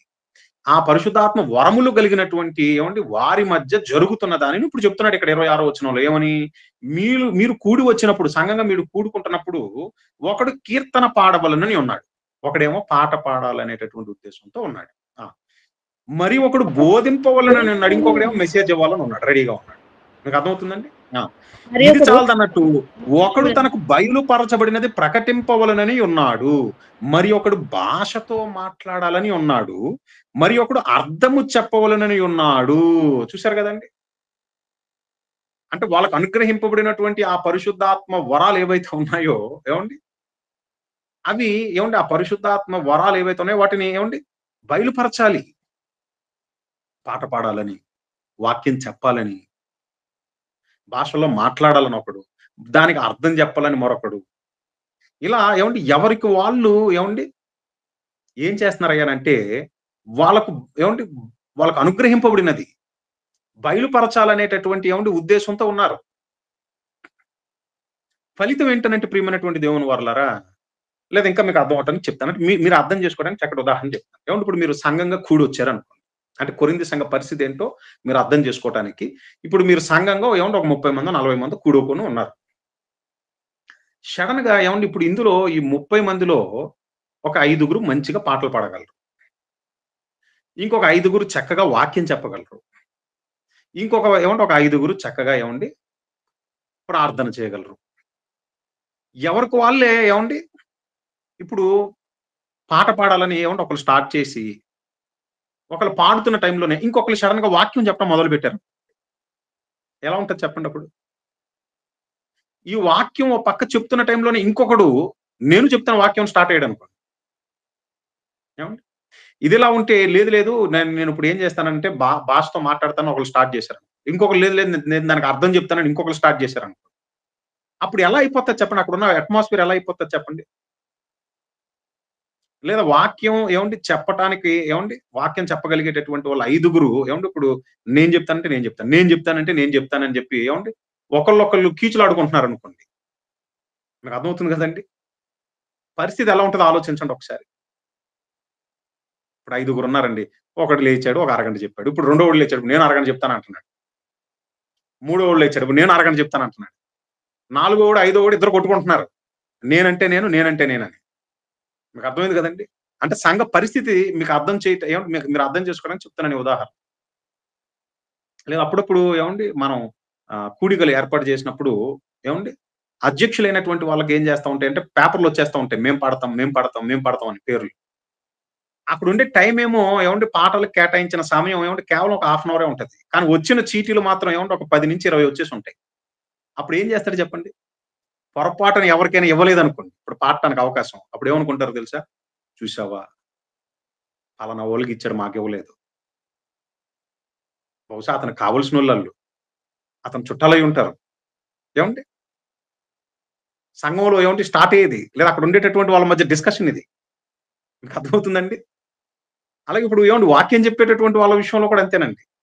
ఇదిగో మనం చెప్పగలం, ఇంకో నువ్వు చెప్పగలవు, ఇగో ఈయన చెప్పగలడు, మనల్ని కాదని ఇదిగో చూసావా వాళ్ళిద్దరికి మాత్రమే అవకాశం ఇచ్చాడు. ఏమండి గలిబిలి. మీకు పాయింట్ అర్థమవుతుందో లేదో? ఇప్పుడు కొరింథీ సంఘ పరిస్థితి ఏంటనంటే ఒకడు పాటలు పాడాలని ఏమండి, ఒకడు బోధించాలని, ఒకడు భాషలో మాట్లాడాలని, ఏమంటే భాషలకు అర్థాలు చెప్పాలని. అందుకని పౌలు గారు ఏమని అంటున్నారు ఇప్పుడు కంటిన్యూ చేసి చదవండి, పరిస్థితి ఎలా ఉంది అక్కడ చూడండి ఒకసారి. సమస్తమును క్షేమాభివృద్ధి కలుగుటకై జరగనీయుడి, భాషతో ఎవడైనను మాట్లాడితే ఇద్దరు అవసరమైన ఎడల 3కి మించకూడదు. ఇప్పుడు ఏమంటే ఒక క్రమాన్ని పెడుతున్నాడు ఎవరు? పౌలు గారు. క్రమం ఏంటంటే నాయన భాషలో ఎవడైనా మాట్లాడాలని అనుకుంటే either 2 or 3 అంతే. అంటే ఆనాటి కాలంలో మీకు అర్థమవుతుందో లేదు? ఏమండి తర్వాత ఇంకేమని అంటున్నాడు చూడండి, ఇంకా ఏమని అంటున్నాడు ఆయన? వంతుల చొప్పున మాట్లాడవలెను, వంతుల చొప్పున మాట్లాడవలెను, ఒకడు అర్థము చెప్పవలెను.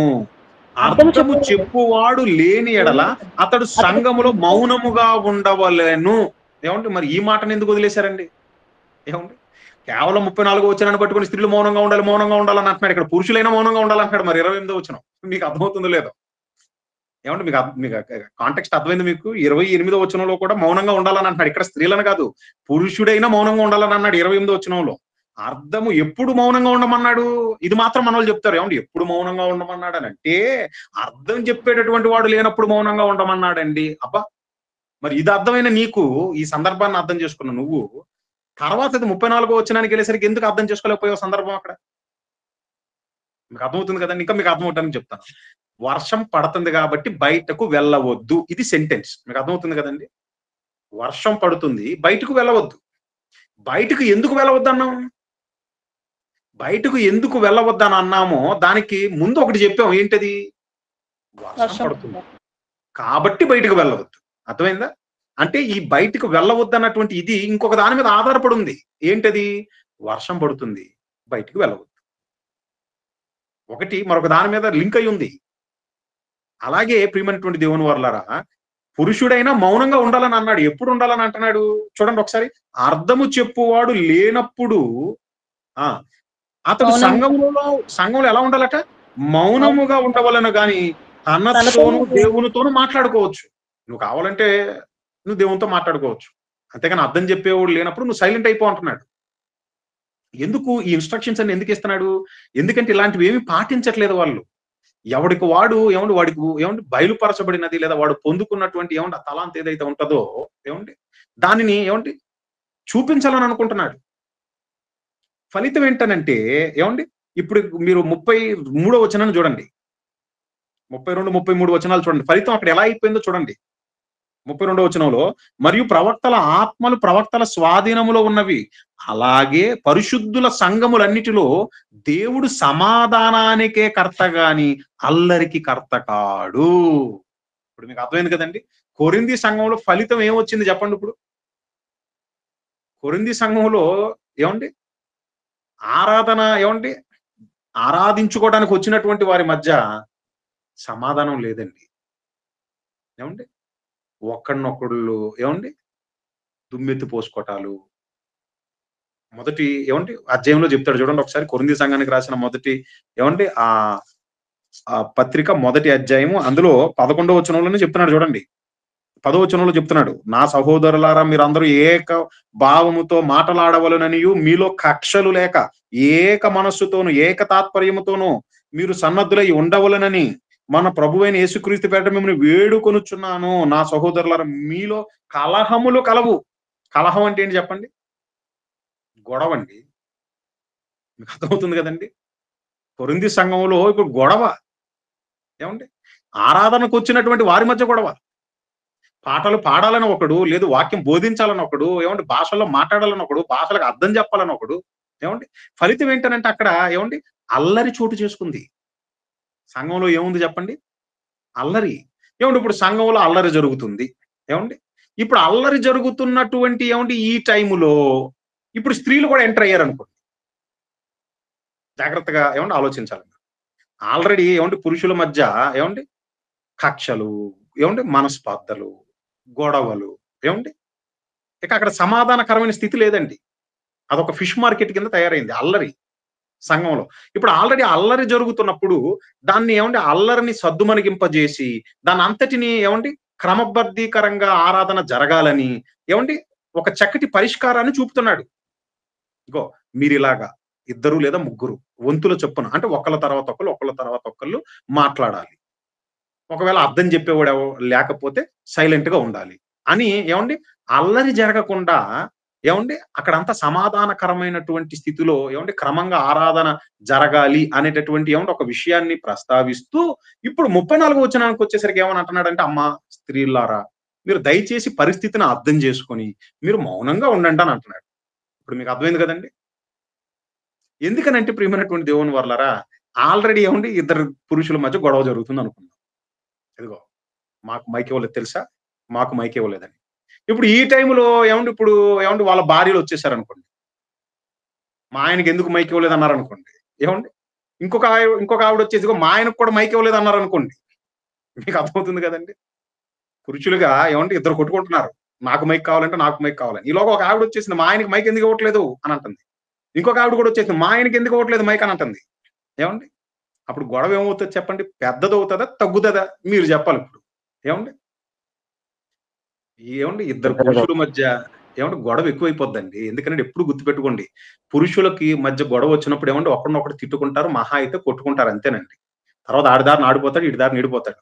కానీ అందులోకి స్త్రీలు కూడా ఎంటర్ అయ్యారనుకోండి, ఏమండి అది తిట్టుకోవటం, కొట్టుకోవటంతో ఆగదండి. నరుక్కునేదాకా వెళ్ళిపోతది. ఒకడినొకడు చంపుకునేదాకా వెళ్ళిపోతది. మీకు అర్థమవుతుందో లేదో. ఏమండి గొడవ పెద్దదైపోతది గానీ, ఏమండి అది తగ్గదు గనక ఏమండి అమ్మ ఆల్రెడీ అల్లరి సంఘములో, పరిశుద్ధుల సంఘంలో దేవుడు సమాధానానికే కర్త గాని అల్లరికి కర్త కాడు. ఆల్రెడీ సంఘ పరిస్థితులు బాలేదు గనుక 34 వచనంలో ఏమని అంటున్నాడు? స్త్రీలు సంఘములో మౌనంగా ఉండాలి. మీరు మౌనంగా ఉండండి. పెద్దలు ఏదన్నా సంఘ పెద్దలుగా వాళ్ళు ఏదన్నా నిర్ణయాలు తీసుకుంటున్నప్పుడు మీరు మౌనంగా ఉండండి. పురుషులున్నప్పుడు పురుషులే ఒకళ్ళతో ఒకళ్ళు వాళ్ళు వాదించుకుంటూ, వాళ్ళే ఏంటయ్యానంటే మాకెప్పుడు అవకాశం వస్తదని ఎదురు చూస్తున్నప్పుడు, స్త్రీలుగా మీరు అణకువగా ఉండండి, లోబడి ఉండండి, తగ్గుండండి. మీకు పాయింట్ అర్థమవుతుందో లేదో. మధ్యలో మీరు కూడా ఎంటర్ అయ్యారనంటే పరిస్థితి మరింత దారుణం అవుతది గానీ, పరిస్థితి మెరుగవ్వదు. గనుక మీరు మౌనంగా ఉండండి. అందుకని అంటున్నాడు చూడండి. స్త్రీలు సంఘములో మౌనంగా ఉండవలెను. వారు లోబడవలసినదే గాని అని అంటున్నాడు చూసారా ఆ మాటను? అందుకని ఆ మాటలను మీరు జాగ్రత్తగా పరిశీలించాలి. స్త్రీలు సంఘములో మౌనంగా ఉండవలెను. వారు లోబడి ఉండవలసినదే గాని మాటలాడుటకు వారికి సెలవు లేదు. ఇదేంటండి మా ఆయనది తప్పు అంటారేటి? ఆ మాటకొస్తే ఇదిగో ఈయనది తప్పు అని ఏమండి మధ్యలో ఎంటర్ అయ్యారనుకోండి. ఏమండి? అప్పుడు ఏమండి ఆలావిడ ఊరుకుంటదా? ఆమొస్తది. మా ఆయన్నంటావా? ఆ మాటకొస్తే మీ ఆయనేమన్నా తక్కువ? ఏమండి? దీని వలన ఏమండి సంఘములో గొడవ మరింత పెద్దదవుతది గానీ, ఏమండి గొడవ ఏమండి సద్దుమణగదు. అందుకని అంటున్నాడు. పరిస్థితులు బాలేదు గాబట్టి ఏమనంటున్నాడు? స్త్రీలు సంఘములో మౌనంగా ఉండవలెను. వారు లోబడి ఉండవలసినదే గాని మాటలాడుటకు వారికి సెలవు లేదు. ఇలాగు ధర్మశాస్త్రము చెప్పుచున్నది. 35 వచనం. వారు ఏమైనను నేర్చుకొనగోరిన ఎడల, వాళ్ళు ఏమైనా నేర్చుకొనగోరిన ఎడల, లేదా ఏమన్నా తెలుసుకోవాలని అనుకుంటే ఏం చేయమంటున్నాడు? ఇంట తమ తమ భర్తలను అడగవలెను. మీరేదన్నా తెలుసుకోవాలని అనుకుంటే ఇంటికెళ్ళిన తర్వాత మీ భర్తలను మీరు అడగండి. ఇదిగో స్త్రీలుగా మేము దూరంగా ఉన్నాం. పురుషులుగా మీరేం చర్చించుకున్నారు? ఏంటి మన కొరింథీ సంఘ పరిస్థితి ఏంటి? ఆ ఇష్యూ గురించి ఏంటి? ఏం అడ్రెస్ చేశారు? అలాంటిది మీరేమన్నా తెలుసుకోవాలని అనుకుంటే ఇంటికెళ్ళిన తర్వాత ఇగో మీ భర్తలను అడిగి తెలుసుకోండి. మధ్యలో మీరు ఎంటర్ అవ్వకండి. మీరు ఎంటర్ అవ్వటం మూలంగా సమస్య మరింత పెద్దదవుతదే గాని అది తగ్గదది.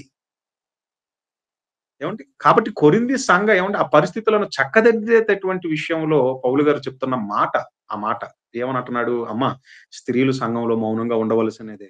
వారు లోబడి ఉండవలసినదే. ఎవరికి లోబడి ఉండాలి? ఇంట తమ తమ భర్తలకు లోబడి ఉండాలి. అలాగే సంఘములో ఏమండి కాచేటటువంటి కాపరి ఉంటాడే, అధ్యక్షుడు ఉంటాడే, పెద్ద ఉంటాడే, ఆ పెద్దకు లోబడి ఉండాలి. అంతేగాని నేను పెత్తనం చెలాయిస్తాను, నాకేం తక్కువ అని చెప్పి ఏమండి సంఘ పెద్దల మీదకు ఏమండి పెత్తనానికి నేను పెత్తనం చేస్తానని ఏమండి వాళ్ళకి ఎదురు తిరగటం ఏమండి వాళ్ళ మాటను ఖాతరు చేయకపోవటం ఇలాంటివి చేయటానికి నేను సెలవివ్వను అని అంటున్నాడు. మీకు అర్థమైంది కదండి? ఇదే విషయాన్ని ఏమండి తిమోతి గారికి రాసినటువంటి మొదటి పత్రిక 2వ అధ్యాయంలో కూడా ఇదే కాంటెక్స్ట్. అంటే ఒక మాటలో చెప్పాలంటే ఈ విషయమై చెప్తున్నాడు ఆయన. ఏ విషయమై? ఇదిగో సంఘములో స్త్రీ వాక్యం బోధించవచ్చు. కావాలంటే క్రీస్తు పరిచారకురాలుగా క్రీస్తు సువార్తను ప్రకటించేటటువంటి విషయంలో ఆమెకు ఉంది స్వాతంత్రం ఉంది. ఆమె చక్కగా దేవుడి వాక్యాన్ని నేర్చుకొని ఆమె బోధించవచ్చు. కానీ ఇదిగో సంఘ పెద్దలకు లోబడేటటువంటి విషయంలో, తన భర్తకు లోబడేటటువంటి విషయంలో ఆమె అణకువగా ఉండాలి.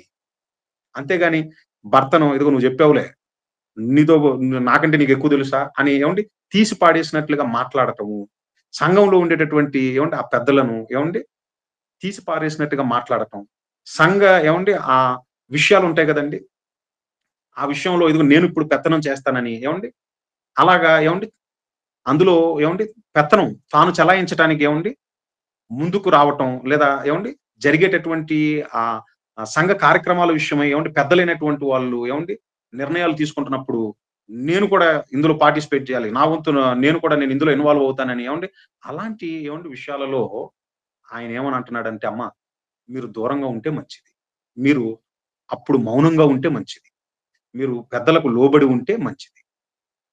పాయింట్ అర్థమైంది కదండి. అది ఇక్కడ పౌలు గారు చెప్పాలనుకుంటున్నటువంటి ఉద్దేశం అది. అది కొరింథీ సంఘానికి రాసినటువంటి ఈ 14వ అధ్యాయంలోనైనా, తీతు గారికి రాసిన క్షమించాలి, తిమోతి గారికి రాసినటువంటి మొదటి పత్రిక 2వ అధ్యాయం చూడండి ఇప్పుడు ఒకసారి. తిమోతి గారికి రాసినటువంటి మొదటి పత్రిక 2వ అధ్యాయం. అందులో కూడా ఆ విషయాన్ని చెప్తున్నాడు చూడండి. కావాలంటే కాంటెక్స్ట్ మీరు చదివినట్లయితే 11, 12 వచనాలలో స్త్రీలు మౌనంగా ఉండి సంపూర్ణ విధేయతతో నేర్చుకొనవలెను. స్త్రీలు మౌనముగా ఉండవలసినదే గాని ఉపదేశించుటకైనను పురుషుని మీద అధికారము చేయుటకైనను ఆమెకు సెలవీయను. ఎందుకనంటే ఇదొక హైరార్కీ. ఏంటి హైరార్కీ అని అంటే, ఇప్పుడు అందరు తీయాలి. కొరింథీ సంఘానికి రాసినటువంటి ఎందుకు ఈ విషయాన్ని ఇక్కడ పౌలు గారు చెప్పడం జరిగిందనంటే, కొరింథీ సంఘానికి రాసిన మొదటి పత్రిక 11వ అధ్యాయము అందులో చాలా స్పష్టంగా చెప్తున్నాడు పౌలు గారు. అంటే పరిశుద్ధాత్మ ప్రేరణ చేత పౌలు గారి ద్వారా దేవుడు చెబుతున్నటువంటి మాట. కొరింథీ సంఘానికి రాసిన మొదటి పత్రిక 11వ అధ్యాయము అందరూ తీయాలి. అందులో 3వ వచనం నుంచి మీరు చదువుకుంటా వెళ్ళాలి. 3, 4, 5 వచనాలను మీరు చదవాలి. ప్రతి పురుషునికి శిరస్సు క్రీస్తనియు, స్త్రీకి శిరస్సు పురుషుడనియు, క్రీస్తునకు శిరస్సు దేవుడనియు మీరు తెలుసుకొనవలెను కోరుచున్నాను. ఏ పురుషుడు తల మీద ముసుగు వేసుకొని ప్రార్థన చేయను లేక ప్రవచించను, ఆ పురుషుడు తన వలన అవమానపరచును. ఏ స్త్రీ తల మీద ముసుగు వేసుకొనక ప్రార్థన చేయను లేక ప్రవచించను, ఇక్కడ కూడా చెప్తున్నాడు చూడండి, ప్రార్థించునో లేదా ప్రవచించునో. అంటే స్త్రీ ప్రార్థించవచ్చు, స్త్రీ ప్రవచించవచ్చు. అయితే చాలా క్లియర్ గా చెప్తున్నాడు ఆయన, తల మీద ముసుగు వేసుకొనవలను. ఎందుకు ఇదంతా చెప్తున్నాడు? ఎందుకనంటే ఆ 3వ వచనంలోనే మీరు చదివేశారు.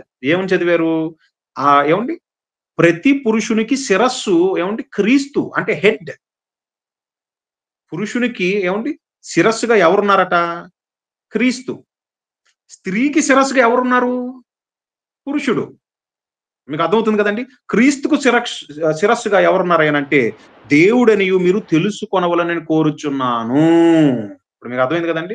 ఒక ఆఫీస్ కి వెళ్ళారనుకోండి, లేదా ఒక కంపెనీకి వెళ్ళారనుకోండి, అక్కడ ఫస్ట్ ఒక చైర్మన్ అండ్ మేనేజింగ్ డైరెక్టర్ ఒకడు ఉంటాడు.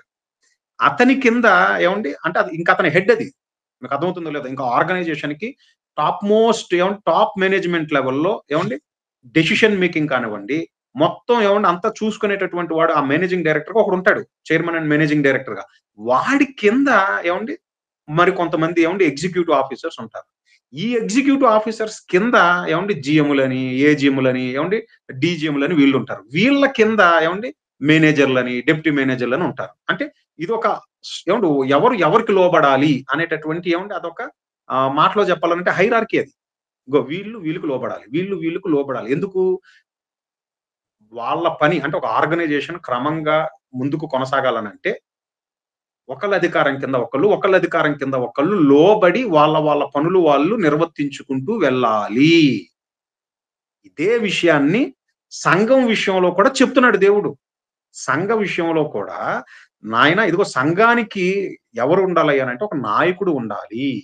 ఈ నాయకుడు ఎవరికి అండర్ లో ఉండాలనంటే మహనీయుడైనటువంటి యేసుక్రీస్తుల ప్రభువు. సంఘానికి శిరస్సు ఆయనే కదండి. మరి అర్థమవుతుంది కదండి. సంఘానికి శిరస్సు క్రీస్తు అయితే మరి ఆ క్రీస్తు యొక్క ఆదేశాల మేరకు నాయకుడైనటువంటి వాడు ఏం చేస్తూ ఉండాలనంటే ముందుకు సంఘాన్ని నడిపించుకుంటూ వెళ్ళాలి.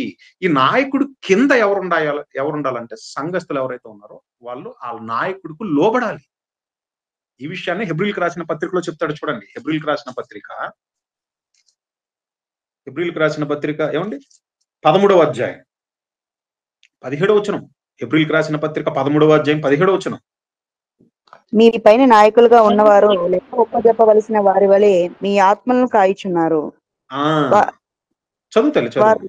వారు దుఃఖముతో ఆ పని చేసిన ఎడల మీకు నిష్ప్రయోజనమగును గనుక దుఃఖముతో కాక ఆనందముతో చేయనట్లు వారి మాట విని వారికి లోబడి ఉండుడి. చూసారు కదండి. ఇక్కడ కూడా ఏమనంటున్నాడు? సంఘమునకు శిరస్సు క్రీస్తు అయితే ఆ క్రీస్తు యొక్క ఆదేశాల మేరకు ఆ క్రీస్తుకు లోబడి నాయకుడు ఏంటయ్యానంటే తన యొక్క బాధ్యతను తాను నిర్వర్తిస్తూ ఉండాలి. నాయకుడు తన బాధ్యతను నిర్వర్తిస్తున్నప్పుడు నాయకుడు కింద ఉన్నటువంటి వారు ఎవరైతే ఉన్నారో ఆ నాయకుడిని దుఃఖపరచకుండా, అంటే నువ్వు చెప్పావులే, నువ్వు చేసావులే అని అతన్ని నిరుత్సాహపరచకుండా, అతన్ని దుమ్మెత్తిపోయకుండా అతనికి సహకరించేటటువంటి సహకారులుగా ఉండాలి. అందుకని అంటున్నాడు వారు దుఃఖముతో ఆ పని చేసిన ఎడల అప్పుడు అది నిష్ప్రయోజనము గనుక దుఃఖముతో కాక వాళ్ళ ఆనందంతో చేయునట్లు వారి మాట విని వారికి లోబడి ఉండుడి అంటున్నాడు. ఇక్కడ కూడా అది చెప్తున్నాడు. సంఘానికి శిరస్సు క్రీస్తు. అయితే ఆ క్రీస్తు యొక్క సంఘానికి నాయకుడుగా ఉండి నాయకుడు నడిపించేటటువంటి క్రమంలో ఇప్పుడు ఒక స్త్రీ ఏంటి, నువ్వు నాయకుడిగా ఎందుకు ఉండాలి, నేను ఉండకూడదా, నేను కూడా ఉంటాను నాయకురాలుగా, పెత్తనం నేను చలాయిస్తాను అని నువ్వు ఇప్పుడు ఆ నాయకుడికి వ్యతిరేకంగా లేవటం, నేను కూడా ఇప్పుడు పెత్తనం చలాయిస్తానని అలా అనకూడదు. ఎందుకనంటే సంఘమునకు శిరస్సు క్రీస్తు. క్రీస్తు కింద అదే చెప్తున్నాడు. క్రీస్తు అంటే పురుషుడు క్రీస్తుకు లోబడాలి. అయితే మరి ఈ పురుషుడికి ఎవరు లోబడాలనంటే స్త్రీ లోబడాలి. ఆ విషయాన్ని చెప్తున్నాడు 3వ వచనంలో. ఆ హైరార్కీ చెప్తున్నాడు అనమాట ఆయన ఒక మాటలో చెప్పాలనంటే. మరి క్రీస్తు ఎవరికి లోబడతాడంటే ఇదిగో తండ్రి అయినటువంటి దేవునికి ఆయన లోబడినప్పుడు ఆ క్రీస్తుకు ఇదిగో పురుషుడిగా నువ్వు లోబడాలి. పురుషుడిగా నీకెవరు లోబడాలనంటే స్త్రీ లోబడాలి. మీకు పాయింట్ అర్థమవుతుంది కదండి. దీనిని దృష్టిలో పెట్టుకొని పౌలు గారు అక్కడ చెప్తున్నారు. ఏమని అంటున్నారు? స్త్రీ ఇదిగో సంఘములో పెత్తనం చలాయించడానికైనాను, అంటే అధికారులుగా ఉన్నటువంటి వారికి ఎదురు తిరగటం, కీలకమైనటువంటి నిర్ణయాలు మరి సామర్థ్యం కలిగినటువంటి పురుషులు నాయకులుగా వాళ్ళు తీసుకుంటూ సంఘాన్ని ముందుకు నడిపిస్తున్నప్పుడు వాళ్ళ యొక్క అధికారానికి లోబడకుండా సంఘములో గొడవలు చీలికలు లాంటివి రాకుండా ఆమె మౌనంగా ఉంటూ లోబడి వారికి ఉంటే ఆమెకు మంచిది. ఆ విషయాన్ని చెప్తున్నాడండి. అది పౌలు గారు అక్కడ. మీకు అర్థమైంది అనుకుంటున్నాను నేను. ఏమండి? అందుకని మీరు ఆ కాంటెక్స్ట్ లో కిందకెళ్ళి చదివితే చాలా క్లియర్ గా చెప్తున్నాడు. చూడండి, తిమోతి గారికి రాసిన మొదటి పత్రిక 2వ అధ్యాయం. తిమోతి గారికి రాసినటువంటి ఏమండి మొదటి పత్రిక 2వ అధ్యాయము. అందులో ఏమంటే ఇప్పుడు ఒకసారి 12వ వచనం చూడండి. స్త్రీ మౌనంగా ఉండవలసినదే గాని ఉపదేశించుటకైనను పురుషుని మీద అధికారము చేయుటకైనను ఆమెకు సెలవీయను. 13వ వచనం రీజన్ చెప్తున్నాడు ఆయన. ఎందుకనంటే ఏమంటే మొదట ఆదాము తర్వాత అవ్వ నిర్మింపబడిరి కారా. మొదట నిర్మింపబడింది ఆదాము, తర్వాత నిర్మింపబడినది అవ్వ. తర్వాత ఇంకొక మాట కూడా చెప్తున్నాడు చూడండి 14వ వచనంలో. మరియు ఆదాము మోసపరచబడలేదు గాని స్త్రీ మోసపరచబడి అపరాధములో పడేను. ఇప్పుడు మీకు అర్థమైంది కదండి. ఇక్కడ ఒక వ్యాలిడ్ పాయింట్ ఉంది. చాలా మంది గమనించింది, చాలా మంది ఏమంటే గ్రహించనిది ఏంటది? మొదట ఏమంటే ఎవరు మోసగింపబడ్డారు? కలగజేయబడినది పురుషుడే అయినా తర్వాత స్త్రీ కలగజేయబడిన మోసపోయినటువంటి వారి విషయంలో మొదట ఎవరున్నారు చెప్పండి? అవ్వ మోసగింపబడింది కానీ ఆదాము మోసగింపబడలేదని చెప్తున్నాడు అక్కడ. అంటే దీని అర్థం ఏంటో తెలుసా? దుష్టుడు ఏమండి అవ్వమ్మ కంటే ముందు ఆదాము గారి విషయంలో ట్రై చేశాడు, కానీ వర్కౌట్ అవ్వలేదు. అది పాయింట్ ఇక్కడ. మీకు అర్థమవుతుందా? ఈ 14వ వచనంలో ఏమని చెప్తున్నాడు చూడండి. మరియు ఆదాము మోసపరచబడలేదు గాని స్త్రీ మోసపరచబడి అపరాధములో పడెను. మనం ఆదికాండం 3వ అధ్యాయంలో ఏమండి మనం చూసుకునేది ఏంటంటే ఇదిగో అపవాది మొదట అవ్వమ్మ గారి దగ్గరకు వచ్చారు. అవ్వమ్మ మోసపోయింది, ఆమె పండు తింద కాకుండా ఇదిగో ఆదాము గారికి ఇచ్చేశారు అని మనం ఏమండి ఆ చదివిన వెంటనే మనం అనుకునేది అది.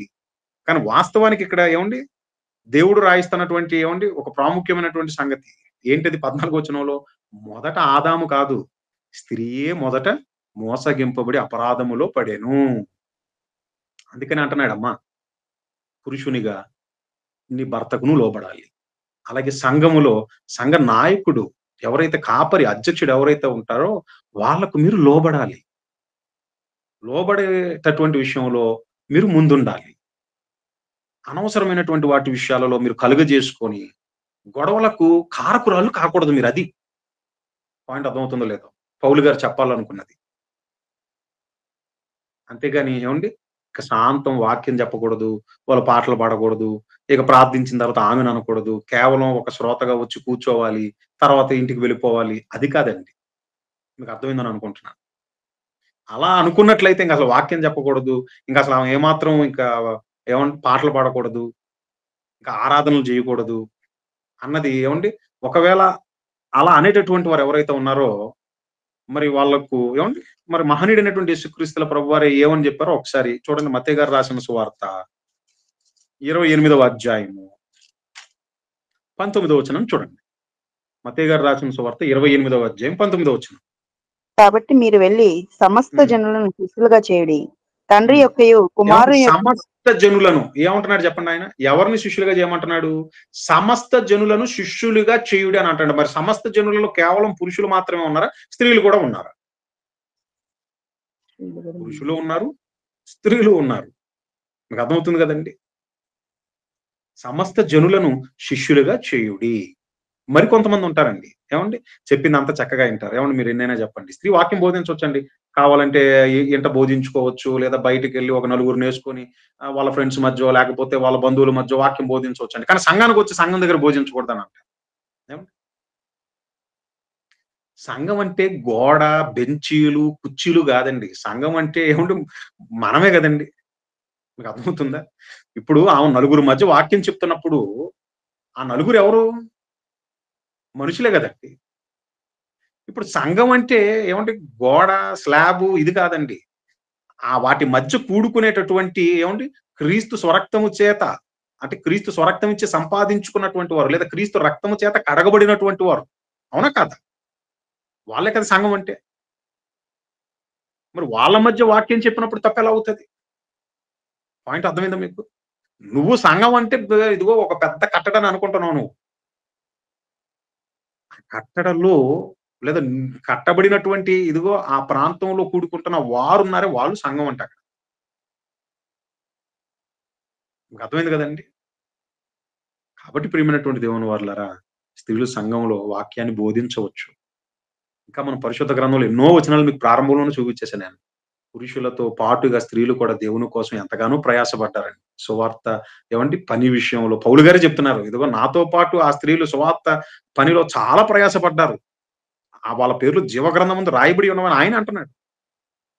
కాబట్టి ప్రియమైనటువంటి దేవుని వారలారా, స్త్రీలు ఏమండి వాక్యాన్ని బోధించవచ్చు. కాబట్టి పాఠం మీకు అర్థమైందని నేను అనుకుంటున్నాను. కళ్ళు మూసుకున్నట్లయితే ప్రార్థన చేసుకున్నాం. పరిశుద్ధుడైన మా తండ్రి, ప్రేమగల దేవ, మీ పరిశుద్ధమైన నామమునకు స్తోత్రములు, వందనములు నాయన తండ్రి. మీ పనిని మరి జరిగించేటటువంటి విషయంలో స్త్రీలు మరి తండ్రి ఎంత అవసరమై ఉన్నారు. పురుషులతో పాటుగా స్త్రీలకు కూడా మరి తండ్రి పని ఉందని, వాక్యమును మరి తండ్రి నేర్చుకుని బోధించేటటువంటి విషయంలో మరి తండ్రి వాళ్ళకు కూడా ఆ స్వాతంత్రం ఉంది అనేటటువంటి విషయాన్ని మరి తండ్రి మీరు అనేక చోట్ల మరి తండ్రి పరిశుద్ధ గ్రంథంలో మరి తండ్రి రాయించి ఉన్నారు. అయితే వాక్యాన్ని అపార్థం చేసుకున్న కొందరు తండ్రి స్త్రీలు వాక్యాన్ని బోధించకూడదని, వాళ్ళను మరి తండ్రి వాక్యాన్ని బోధింపనివ్వకుండా మరి తండ్రి అడ్డుపడుతున్నటువంటి మరి తండ్రి తరుణములో కోత విస్తారముగా ఉంది, పనివారు కొద్ది మంది గనక పురుషులతో పాటు స్త్రీకి కూడా వాక్యాన్ని బోధించి కొందరినైనా రక్షించేటటువంటి విషయంలో వాళ్ళ వంతు పాత్ర వాళ్ళు పోషించబద్దులై ఉన్నారు అనేటటువంటి సత్యాన్ని మీ బిడ్డలకు తెలియజేసి ఉండగా, సత్యమును గ్రహించిన మీ బిడ్డలు మరి తండ్రి వాక్యమును అర్థం చేసుకున్నటువంటి వారే వాక్యానికి తగినట్లుగా మరి తండ్రి నడుచుకోగలిగే ఆ మంచి మనస్సును మరి తండ్రి మీ బిడ్డలకు అనుగ్రహించండి.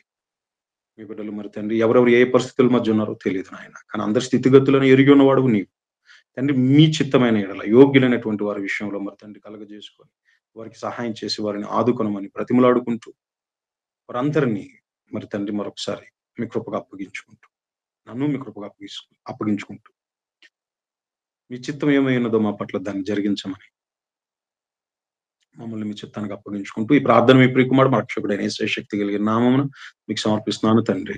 ఆమేన్. అమ్మ ప్రభు పేరిట అందరికీ హృదయపూర్వకమైనటువంటి వందనం.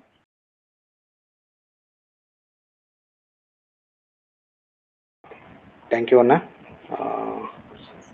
మంచి అంశాన్ని ఈరోజు అన్నగారు అందించారు. ఎందుకంటే అందరికీ చాలామందికి డౌట్స్ ఉంటాయి. ఇలాంటి డౌట్స్ అన్నగారు క్లారిఫై చేశారు ఈరోజు. అంటే స్త్రీ సంఘంలో వాక్యము చెప్పవచ్చా, బోధించచ్చా లేదా అని అలాంటి అంశాన్ని ఈరోజు అన్నగారు చెప్పారు. ఈ బోధించిన అంశాన్ని అందరూ విన్నారు కనుక మీకు ఏదైనా సందేశం లేకపోతే ఏదైనా డౌట్స్ ఈ చెప్పిన వాక్యం బట్టి, లేకపోతే ఈ వాక్యంలో ఏదైనా డౌట్స్, ఏదైనా క్వశ్చన్స్ ఉంటే అన్నగారిని అడిగి క్లారిఫై చేసుకోవాలని మనం చేస్తున్నాం పిల్లలు.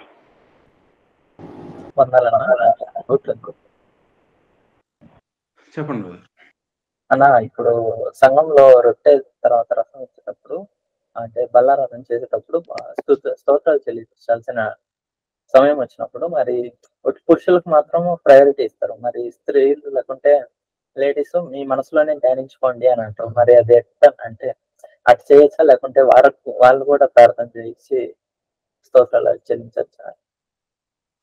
అదే బ్రదర్, నేను మీకు సెలవు ఇచ్చాను కదా బ్రదర్. ఎప్పుడైనా సరే అంటే పురుషులు ఎవరైతే ఉన్నారో వాళ్ళు అంటే వాళ్ళు ఉండగా పురుషులు ప్రార్థించేటటువంటి వారు ఉన్నప్పుడు, వారికి అవకాశం ఇవ్వబడినప్పుడు, వాళ్ళు చేస్తున్నప్పుడు ఓకే. ఒకవేళ పురుషులు కాకుండా స్త్రీలకు కూడా అవకాశం ఇచ్చినప్పుడు వాళ్ళు చేయవచ్చు. అందులో తప్పు లేదు. కాకపోతే ఏంటనంటే, పురుషులు ఉండగా ఇక్కడ పౌలు గారు ఏమని అంటున్నారంటే, స్త్రీలుగా ఏంటనంటే మేము కూడా చేయాలి అని ఏంటనంటే పురుషుల మీద ఏంటనంటే అధికారం చలాయించటం. అలాంటిది ఏంటనంటే మీరు చేయకుండా ఉంటే మంచిదని చెప్పి అంటున్నాడనమాట. ఎందుకనంటే ఈవెన్ ఒక సంఘాన్ని నడిపించేటటువంటి విషయంలో, ఎందుకంటే ఇది కూడా ఒక కాంట్రోవర్సీ ఉంది. చాలా మంది ఏంటంటే సంఘాన్ని నడిపించేటటువంటి విషయంలో పురుషులే ఉండాలి, స్త్రీలు ఉండకూడదు అని అంటారు యాక్చువల్‌గా జనరల్‌గా. ఓకే. సమర్థవంతులైనటువంటి పురుషులు ఉన్నప్పుడు, వాళ్ళు సంఘాన్ని నడిపిస్తున్నప్పుడు, స్త్రీలైనటువంటి వారు వాళ్ళకి లోబడి ఉండాలి. కానీ ఇప్పుడు సమర్థవంతులైనటువంటి పురుషులు లేరనుకోండి అక్కడ. ఇక వేరే ఆప్షన్ లేదనుకోండి. అప్పుడు స్త్రీలైనటువంటి వారు ఇంకా తప్పని పరిస్థితులలో వాళ్ళు ఆ సంఘాన్ని ఒక నాయకురాలుగా ఉండి నడిపించవచ్చు. అలాగే మీరు ఇప్పుడు అడుగుతున్నారు కదా ప్రశ్న, ఈ రొట్టె ద్రాక్షారసం విషయంలో ఇప్పుడు పురుషులైనటువంటి వాళ్ళు ఎవరు ఇక్కడ ప్రార్థించడానికి అక్కడ ఎవరు లేనప్పుడు, స్త్రీలలో ప్రార్థించేటటువంటి వారు ఎవరైనా ఉన్నప్పుడు వాళ్ళను ప్రార్థించమని అడగటంలో తప్పు లేదు. వాళ్ళు ప్రార్థించడంలో కూడా తప్పు లేదు. మీకు అర్థమైందని అనుకుంటున్నాను. ఓకే. థాంక్స్ అన్న. అన్న వందనాలన్న. వందనాలు. అన్న ఇప్పుడు మీరు చెప్పిన దాన్ని బట్టించి అంటే అప్పుడు కొరింథీలో ఉన్న పరిస్థితులను బట్టించి ఆయన అలా చెప్పారు. ఇప్పుడు మన సంఘంలో అంతా బానే ఉందన్న. ఇప్పుడు బాగానే ఉన్నటప్పుడు బాగానే ఉందనంటేనమ్మా ఎప్పటి వరకు బాగుంటదంటే తల్లి, లోబడి ఉంటున్నంత వరకు బాగానే ఉంటదమ్మా ఏదైనా. అర్థమైందమ్మా? ఎప్పుడు ఒకటి గుర్తుపెట్టుకోండి, లోబడి మనం ఉంటున్నంత వరకు ఏ సమస్య ఉండదమ్మా, ఏ గొడవ ఉండదు. అది ఎక్కడైనా సరే, అది ఇంట్లోనైనా సరే, సంఘంలోనైనా సరే, ఎప్పుడు గుర్తుపెట్టుకోండి. ఆఫీస్‌లోనైనా సరే. మీకు అర్థమవుతుందా? ఎప్పుడైతే మనం లోపడకుండా, ఎప్పుడైతే మనం ఏంటనంటే ప్రతీదీ క్వెషన్ చేసుకుంటూ, ఆర్గ్యూ చేసుకుంటూ, ప్రతి విషయంలో ఏంటనంటే నేనెందుకు ఇలా తగ్గి ఉండాలి అని మనం అనుకుని ఎప్పుడైతే మనం ఏంటనంటే వ్యతిరేకంగా మనం ఎప్పుడైతే ముందుకు వెళ్తూ ఉంటామో, అప్పుడే ఏ సమస్య అయినా ప్రతి సమస్యకు కారణం అక్కడే వస్తది. అంటే గొడవకు కారణం అదే. ఇప్పుడు ఇంట్లో అయినా సరే మీరు ఎప్పుడు గుర్తుపెట్టుకోండి. లేదా ఇంట్లోనే కాదు, ఎక్కడైనా సరే. ఇంట్లోనైనా కానివ్వండి, బయటైనా సరే, ఎప్పుడైనా మీరు గమనించండి. ఇద్దరు వ్యక్తుల మధ్య గొడవ పెద్దది కాకుండా ఉండాలనంటే, ఇద్దరిలో ఎవరో ఒకళ్ళు సైలెంట్‌గా ఉంటే గొడవ సద్దుమణిగైపోతది. ఎప్పుడైనా మీరు గమనించండి. ఇప్పుడు ఒకడు ఇంకొకడిని అంటన్నప్పుడు ఒక మాట అన్న వెంటనే మనం మౌనంగా ఉన్నామనుకోండి, ఇంకొక 2 మాటలు అంటాడు. మౌనంగా ఉన్నామనుకో 4 అంటాడు. తర్వాత ఆడికి అనబుద్ధి గాదు. ఇన్నంటన్నా మౌనంగా ఉంటున్నాడు, ఏమంటాంలే పో అని ఒకానొక చోట ఆగిపోతాడు. కానీ ఎప్పుడైతే ఒక 2 మాటలు అన్న చోట మనం 4 మాటలు అంటామో, 4 అన్న చోట అది 8 అవుతది. 8 అన్న చోట మనం 16 అంటాం. దాని మూలంగా ఏంటంటే గొడవ పెద్దదవుతది. ఇప్పుడు సంఘంలో మీకు అవకాశం ఇచ్చారా? మీరు ప్రార్థించండి. మీకు పాయింట్ అర్థమవుతుందో లేదో. మీకు అవకాశం ఉన్నప్పుడు, మీకు అవకాశం ఇచ్చినప్పుడు మీరు ప్రార్థించండి. కానీ మాకేమైనా సరే ఇచ్చే తీరాలి అని ఇప్పుడు వాదనకి దిగారనుకోండి. అప్పుడు ఏమవుతది చెప్పండి? అక్కడే గొడవ ప్రారంభం అవుతది. మీకు పాయింట్ అర్థమైందని అనుకుంటున్నాను నేను. అర్థమైందన్న. ఇంకోటి ఉంటుందన్న. చెప్పండి. అంటే అప్పుడు సంఘం అంటే అందరూ ఒక చోట కూడుకొని ఇలా వాక్యం బోధించుకునేవారు కదన్న. అలాగా యేసుక్రీస్తు గారు సమాజ మందిరంలో వాక్యం బోధించారు, లేకపోతే కొండ మీద, లేకపోతే నది తీరాన, లేకపోతే ఒక ఇంట్లో అలా వాక్యం చెప్పేవారు కదా, లేకపోతే ఆయన శిష్యులు చెప్పేవారు. ఇలా చెప్పే విషయంలో ఏ స్త్రీ చెప్పినట్టు ఎక్కడైనా ఉందన్న అలా వాక్యం చెప్పింది? స్త్రీలు యాక్చువల్‌గా ఏంటంటే తల్లి, అంటే మగ్దలేనే మరియ గారు ఆయన పునరుద్ధానుడైన తర్వాత ఎళ్లి చెప్పమని అన్నాడు. అయితే తల్లి యేసుక్రీస్తుల ప్రభువారితో పాటుగా కొంతమంది స్త్రీలున్నారు. ఇది చాలా మందికి తెలీదిది యాక్చువల్‌గా. మీరు ఒకసారి లూకా గారు రాసిన చోట 8దో అధ్యాయం తీయండి ఒకసారి. ఈ పేర్లు కూడా యాక్చువల్‌గా మీరు ఎప్పుడు ఎక్కువ వినుండరు యాక్చువల్‌గా. లూకా గారు రాసిన సువార్త అంటే ఆల్మోస్ట్ ఆయనకి ఏంటనంటే సహకారులైనటువంటి స్త్రీలున్నారు. యేసుక్రీస్తుల ప్రభు వారి కాలంలో కూడా ఇప్పుడు మీరు లూకా గారు రాసిన సువార్త 8వ అధ్యాయము అందులో 2వ వచనం చదవండి తల్లి. యాక్చువల్ గా ఏమంటే లూకా 12 గారు మంది రాసిన సువార్త 8వ అధ్యాయము 2వ వచనం చదువుతారు. 12 మంది శిష్యులను, అపవిత్ర ఆత్మలను, వ్యాధులను పోగొట్టబడిన కొందరు స్త్రీలను, అనగా 7 దెయ్యములు వదిలిపోయిన మగ్దలేనే అనబడిన మరియయు, హేరోదు యొక్క గృహ నిర్వాహకుడగు కూజా భార్యయగు యోహన్నాయు, సుసన్నాయు ఆయనతో కూడా ఈ ఉండెను. పేర్లు ఎప్పుడైనా ఏమంటే వాడుకలోకి వస్తాయి చెప్పండి. ఎప్పుడైనా వినుంటారా చెప్పండి మీరు? ఏం పేరంట? యోహన్నాన్. యోహన్నాయు. సుసన్నాయు ఆయనతో కూడా ఉండేది. ఆయనతో కూడా ఉండిరి.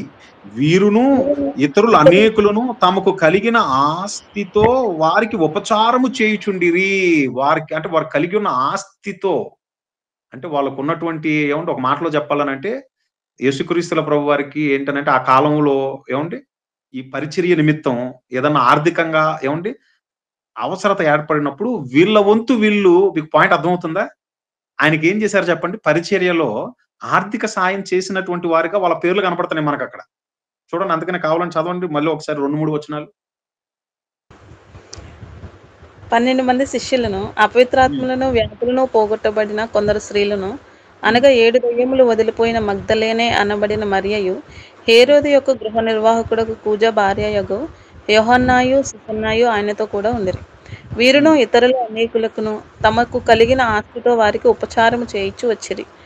అన్న నేను ఇంకా అలాగే పరిచర్య, హెల్ప్ ఇవి కాదన్నా, మామూలు వాక్యం చెప్పడం ఒక్కటే అడుగుతున్నానండి. అలా చెప్పిన వాళ్ళు ఎవరైనా ఉన్నారా అని. అలా చెప్పిన వాళ్ళలోనమ్మా అంటే ఆయన యేసుక్రీస్తుల ప్రభు చెప్పినటువంటి వాళ్ళు అంటే ఇప్పుడు మనం చూసుకున్నట్లయితే ఆయన ఉన్న కాలంలో యాక్చువల్గా ఆయన ఏర్పరచుకున్నటువంటి 12 మంది అపోస్తులు, ఇది కూడా చాలా మంది అడుగుతూ ఉంటారు. ఏమంటే అపోస్తులలో మరి ఎందుకు స్త్రీలు లేరు? ఏమంటే ఈ ప్రశ్న ఎప్పుడైనా మీకు వచ్చిందో లేదో? 12 మంది అపోస్తులలో స్త్రీలు లేరు. మీరు ఎప్పుడైనా గమనించినట్లయితే కారణం ఏంటంటే ప్రియమైనటువంటి దేవుని వారలారా, యేసుక్రీస్తుల ప్రభు వారు చేసినటువంటి ఏమండి ఆ పరిచర్యలో ఆయనతో పాటు ఏమండి కొండలు ఎక్కాలన్నా, సముద్ర ప్రయాణాలు చేయాలన్నా ఏమంటే అవి కష్టంతో కూడుకున్నవి. ఒక మాటలో చెప్పాలంటే చాలా కష్టంతో కూడుకున్నవి. ఇప్పుడు అందులోనూ మీరు చూసుకున్నట్లయితే వాళ్ళంతా యవ్వనంలో ఉన్నారు కాబట్టి ఏమండి ఆ నిద్రలేమైనా, ఆ సముద్ర ప్రయాణాలైనా ఏమంటే ఆ మాటలో చెప్పాలనంటే ఏమండి ఆ కొండలు ఏమండి కొండ మీద ప్రసంగం, కొండలు ఎక్కటాలు గాని, దిగటాలు గాని ఏమండి ఇవంతా ఏంటనంటే స్త్రీలతో ఏమండి అంటే స్త్రీలను కూడా ఏర్పరుచుకొని ఏమండి ఆయన ఇప్పుడు చేయటానికి ఏమండి ఇది కష్టతరమైనది. ఒక మాటలో చెప్పాలనంటే అంత సులువైనది కాదండి. మనం ఏదో చదువుకుంటున్నాం కానీ వాస్తవానికి ఏంటంటే ఇది ఎంతో కష్టతరమైనది యాక్చువల్‌గా. అందుకనే ప్రియమైనటువంటి దేవుని వారలారా, అందులోనూ ఏంటనంటే సంఘ స్థాపన అనేది ఏదైతే ఉన్నదో ఆ సంఘ స్థాపన విషయంలో ఆయన ఏంటనంటే పేతురు గారిని ఒక మాటలో చెప్పాలంటే, ఇదిగో పేతురు ఈ బండ మీద నా సంఘాన్ని కడతానని అన్నాడు. పాతాళపు లోకపు ద్వారములు నీ ఎదుట నిలవనేరవు అని చెప్పి అన్నాడు. ఆ తర్వాత కాలంలో యోహాను గారు కానివ్వండి, వీళ్ళందరూ ఏంటనంటే ఆ కాలంలో ఏంటనంటే సంఘానికి మూల స్తంభాలన్నమాట ఒక మాటలో చెప్పాలంటే. ఆ తర్వాత మీరు గమనించినట్లయితే పరిశుద్ధ గ్రంథంలో చూసుకున్నట్లయితే ఆయన వెళ్ళిపోయిన తర్వాత ఏంటనంటే పురుషులతో పాటుగా స్త్రీలకు కూడా ఏంటనంటే ఈ వాక్యాన్ని ఏదైతే ఉన్నదో అది ప్రకటించేటటువంటి విషయంలో ఆయన ఒక మాటలో చెప్పాలనంటే ఆ హక్కు అనేది ఆయన ఇవ్వటం జరిగిందనమాట. సమస్త జనులను వెళ్ళి మీరు శిష్యులుగా చేయండి అని అన్నాడు. ఇందుకీ శిష్యులైనటువంటి వాళ్ళు ఏం చేయాలి చెప్పండి? నెక్స్ట్‌గా వాక్యాన్ని ప్రకటించాలి. ఇక బేతనియాకి వెళ్ళాడనంటే ఎంతసేపు ఆయన ఎక్కడుండేవాడు చెప్పండి? మార్తా, మరియా ఏమండి లాజరు ఉండేవాడు. ఎవరు? యేసుక్రీస్తుల ప్రభువారు. మరి ఉపచారం చేసేది ఎవరు చెప్పండి అక్కడ? స్త్రీలే. మీకు అర్థమవుతుంది కదండి. ఎందుకంటే ఇప్పుడు యేసుక్రీస్తుల ప్రభువారు యాక్చువల్‌గా మీకు చెప్పాలంటే ప్రియమైనటువంటి దేవుని వారలారా, ఆయన నోరు తెరిచి అనేకమైనటువంటి మరుగు చేయబడిన సంగతులు ఏవైతే ఉన్నాయో అవన్నీ తెలియజేస్తున్నాడు ఆయన యాక్చువల్‌గా. ఆ తెలియజేసేవి ఏవైతే ఉన్నాయో అవన్నీ శిష్యులకు ఏంటనంటే ఆయన తెలియజేయటం జరిగింది.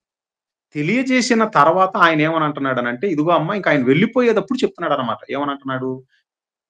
నేను వెళ్తున్నాను. ఇక మీదట ఏదైతే ఉందో ఈ సువార్తను సకల జనులకు చెప్పేటటువంటి విషయంలో, వాళ్ళను శిష్యులుగా చేసేటటువంటి విషయంలో మీ వంతు పాత్రను మీరు పోషించమని అంటున్నాడు. తర్వాత ఎప్పుడైతే అపోస్తలులు ప్రారంభించారో, ఇక దేవుడు వాగ్దానం అనేది ఏదైతే ఉందో దాని యొక్క నెరవేర్పు మన అపోస్తుల కార్యములు 2వ అధ్యాయంలో మనం చూసాం.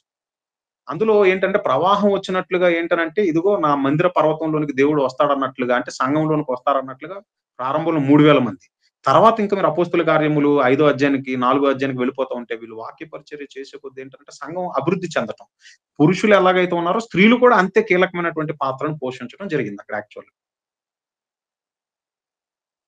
అంటే ఇది ఎంత నేను మీకు ఎందుకు చెప్తున్నానంటే యేసుక్రీస్తుల ప్రభువారి కాలంలో కూడా పరిచర్య విషయంలో ఏంటనంటే ఆయనకు సహకరించినటువంటి స్త్రీలు ఉన్నారు. ఆయన వెళ్ళిపోయేటప్పుడు కూడా ఏంటనంటే పురుషులతో పాటుగా స్త్రీలను కూడా ఏంటయ్యానంటే అమ్మ మగ్దలేని మరియ గారికి ఇదిగో నేను పునరుద్ధానుడయ్యానన్నటువంటి విషయాన్ని తెలియజేయపన్నట్లుగా ఉంది. అలాగే అక్కడ మీరు అడుగుతున్నారు కదా తల్లి, ఆయన ఉన్న కాలంలో ఏ స్త్రీ అయినా వెళ్ళి మరి వాక్యాన్ని ప్రకటించిందని అంటే వాక్యం అంటే ఏం లేదు, ఇదిగో నేనే మెస్సీయని అని యేసుక్రీస్తుల ప్రభువారు ఏదైతే చెప్పారో అది ఆమె చెప్పింది. మరి సమరస్త్రీయే చెప్పింది, వెళ్ళి ఆ ఊర్లో ఉన్న వాళ్ళందరికీ చెప్పింది. మరి నాతో మాట్లాడినటువంటి వాడు మెస్సీ కాదా, మీరు వచ్చి వినండి కావాలంటే. నేను కొంతవరకే చెప్తున్నాను, కానీ ఆయన దగ్గరకు వచ్చి ఆయన మాటలు వినాలా కానీ మీకు నాకన్నా మీకు ఇంకా బాగా చెప్తాడని చెప్పి ఊరిని తీసుకొచ్చింది. మీకు విషయం చెప్పమంటారా? ఊరిని తీసుకొచ్చిందని అంటే సామాన్యమైనటువంటి విషయం కాదండి. మనం ఏమండి మన ఇంట్లో ఉండేటటువంటి బంధువులనే మనం తీసుకురాలేము సంఘానికి. మీకు పాయింట్ అర్థమవుతుందో లేదు?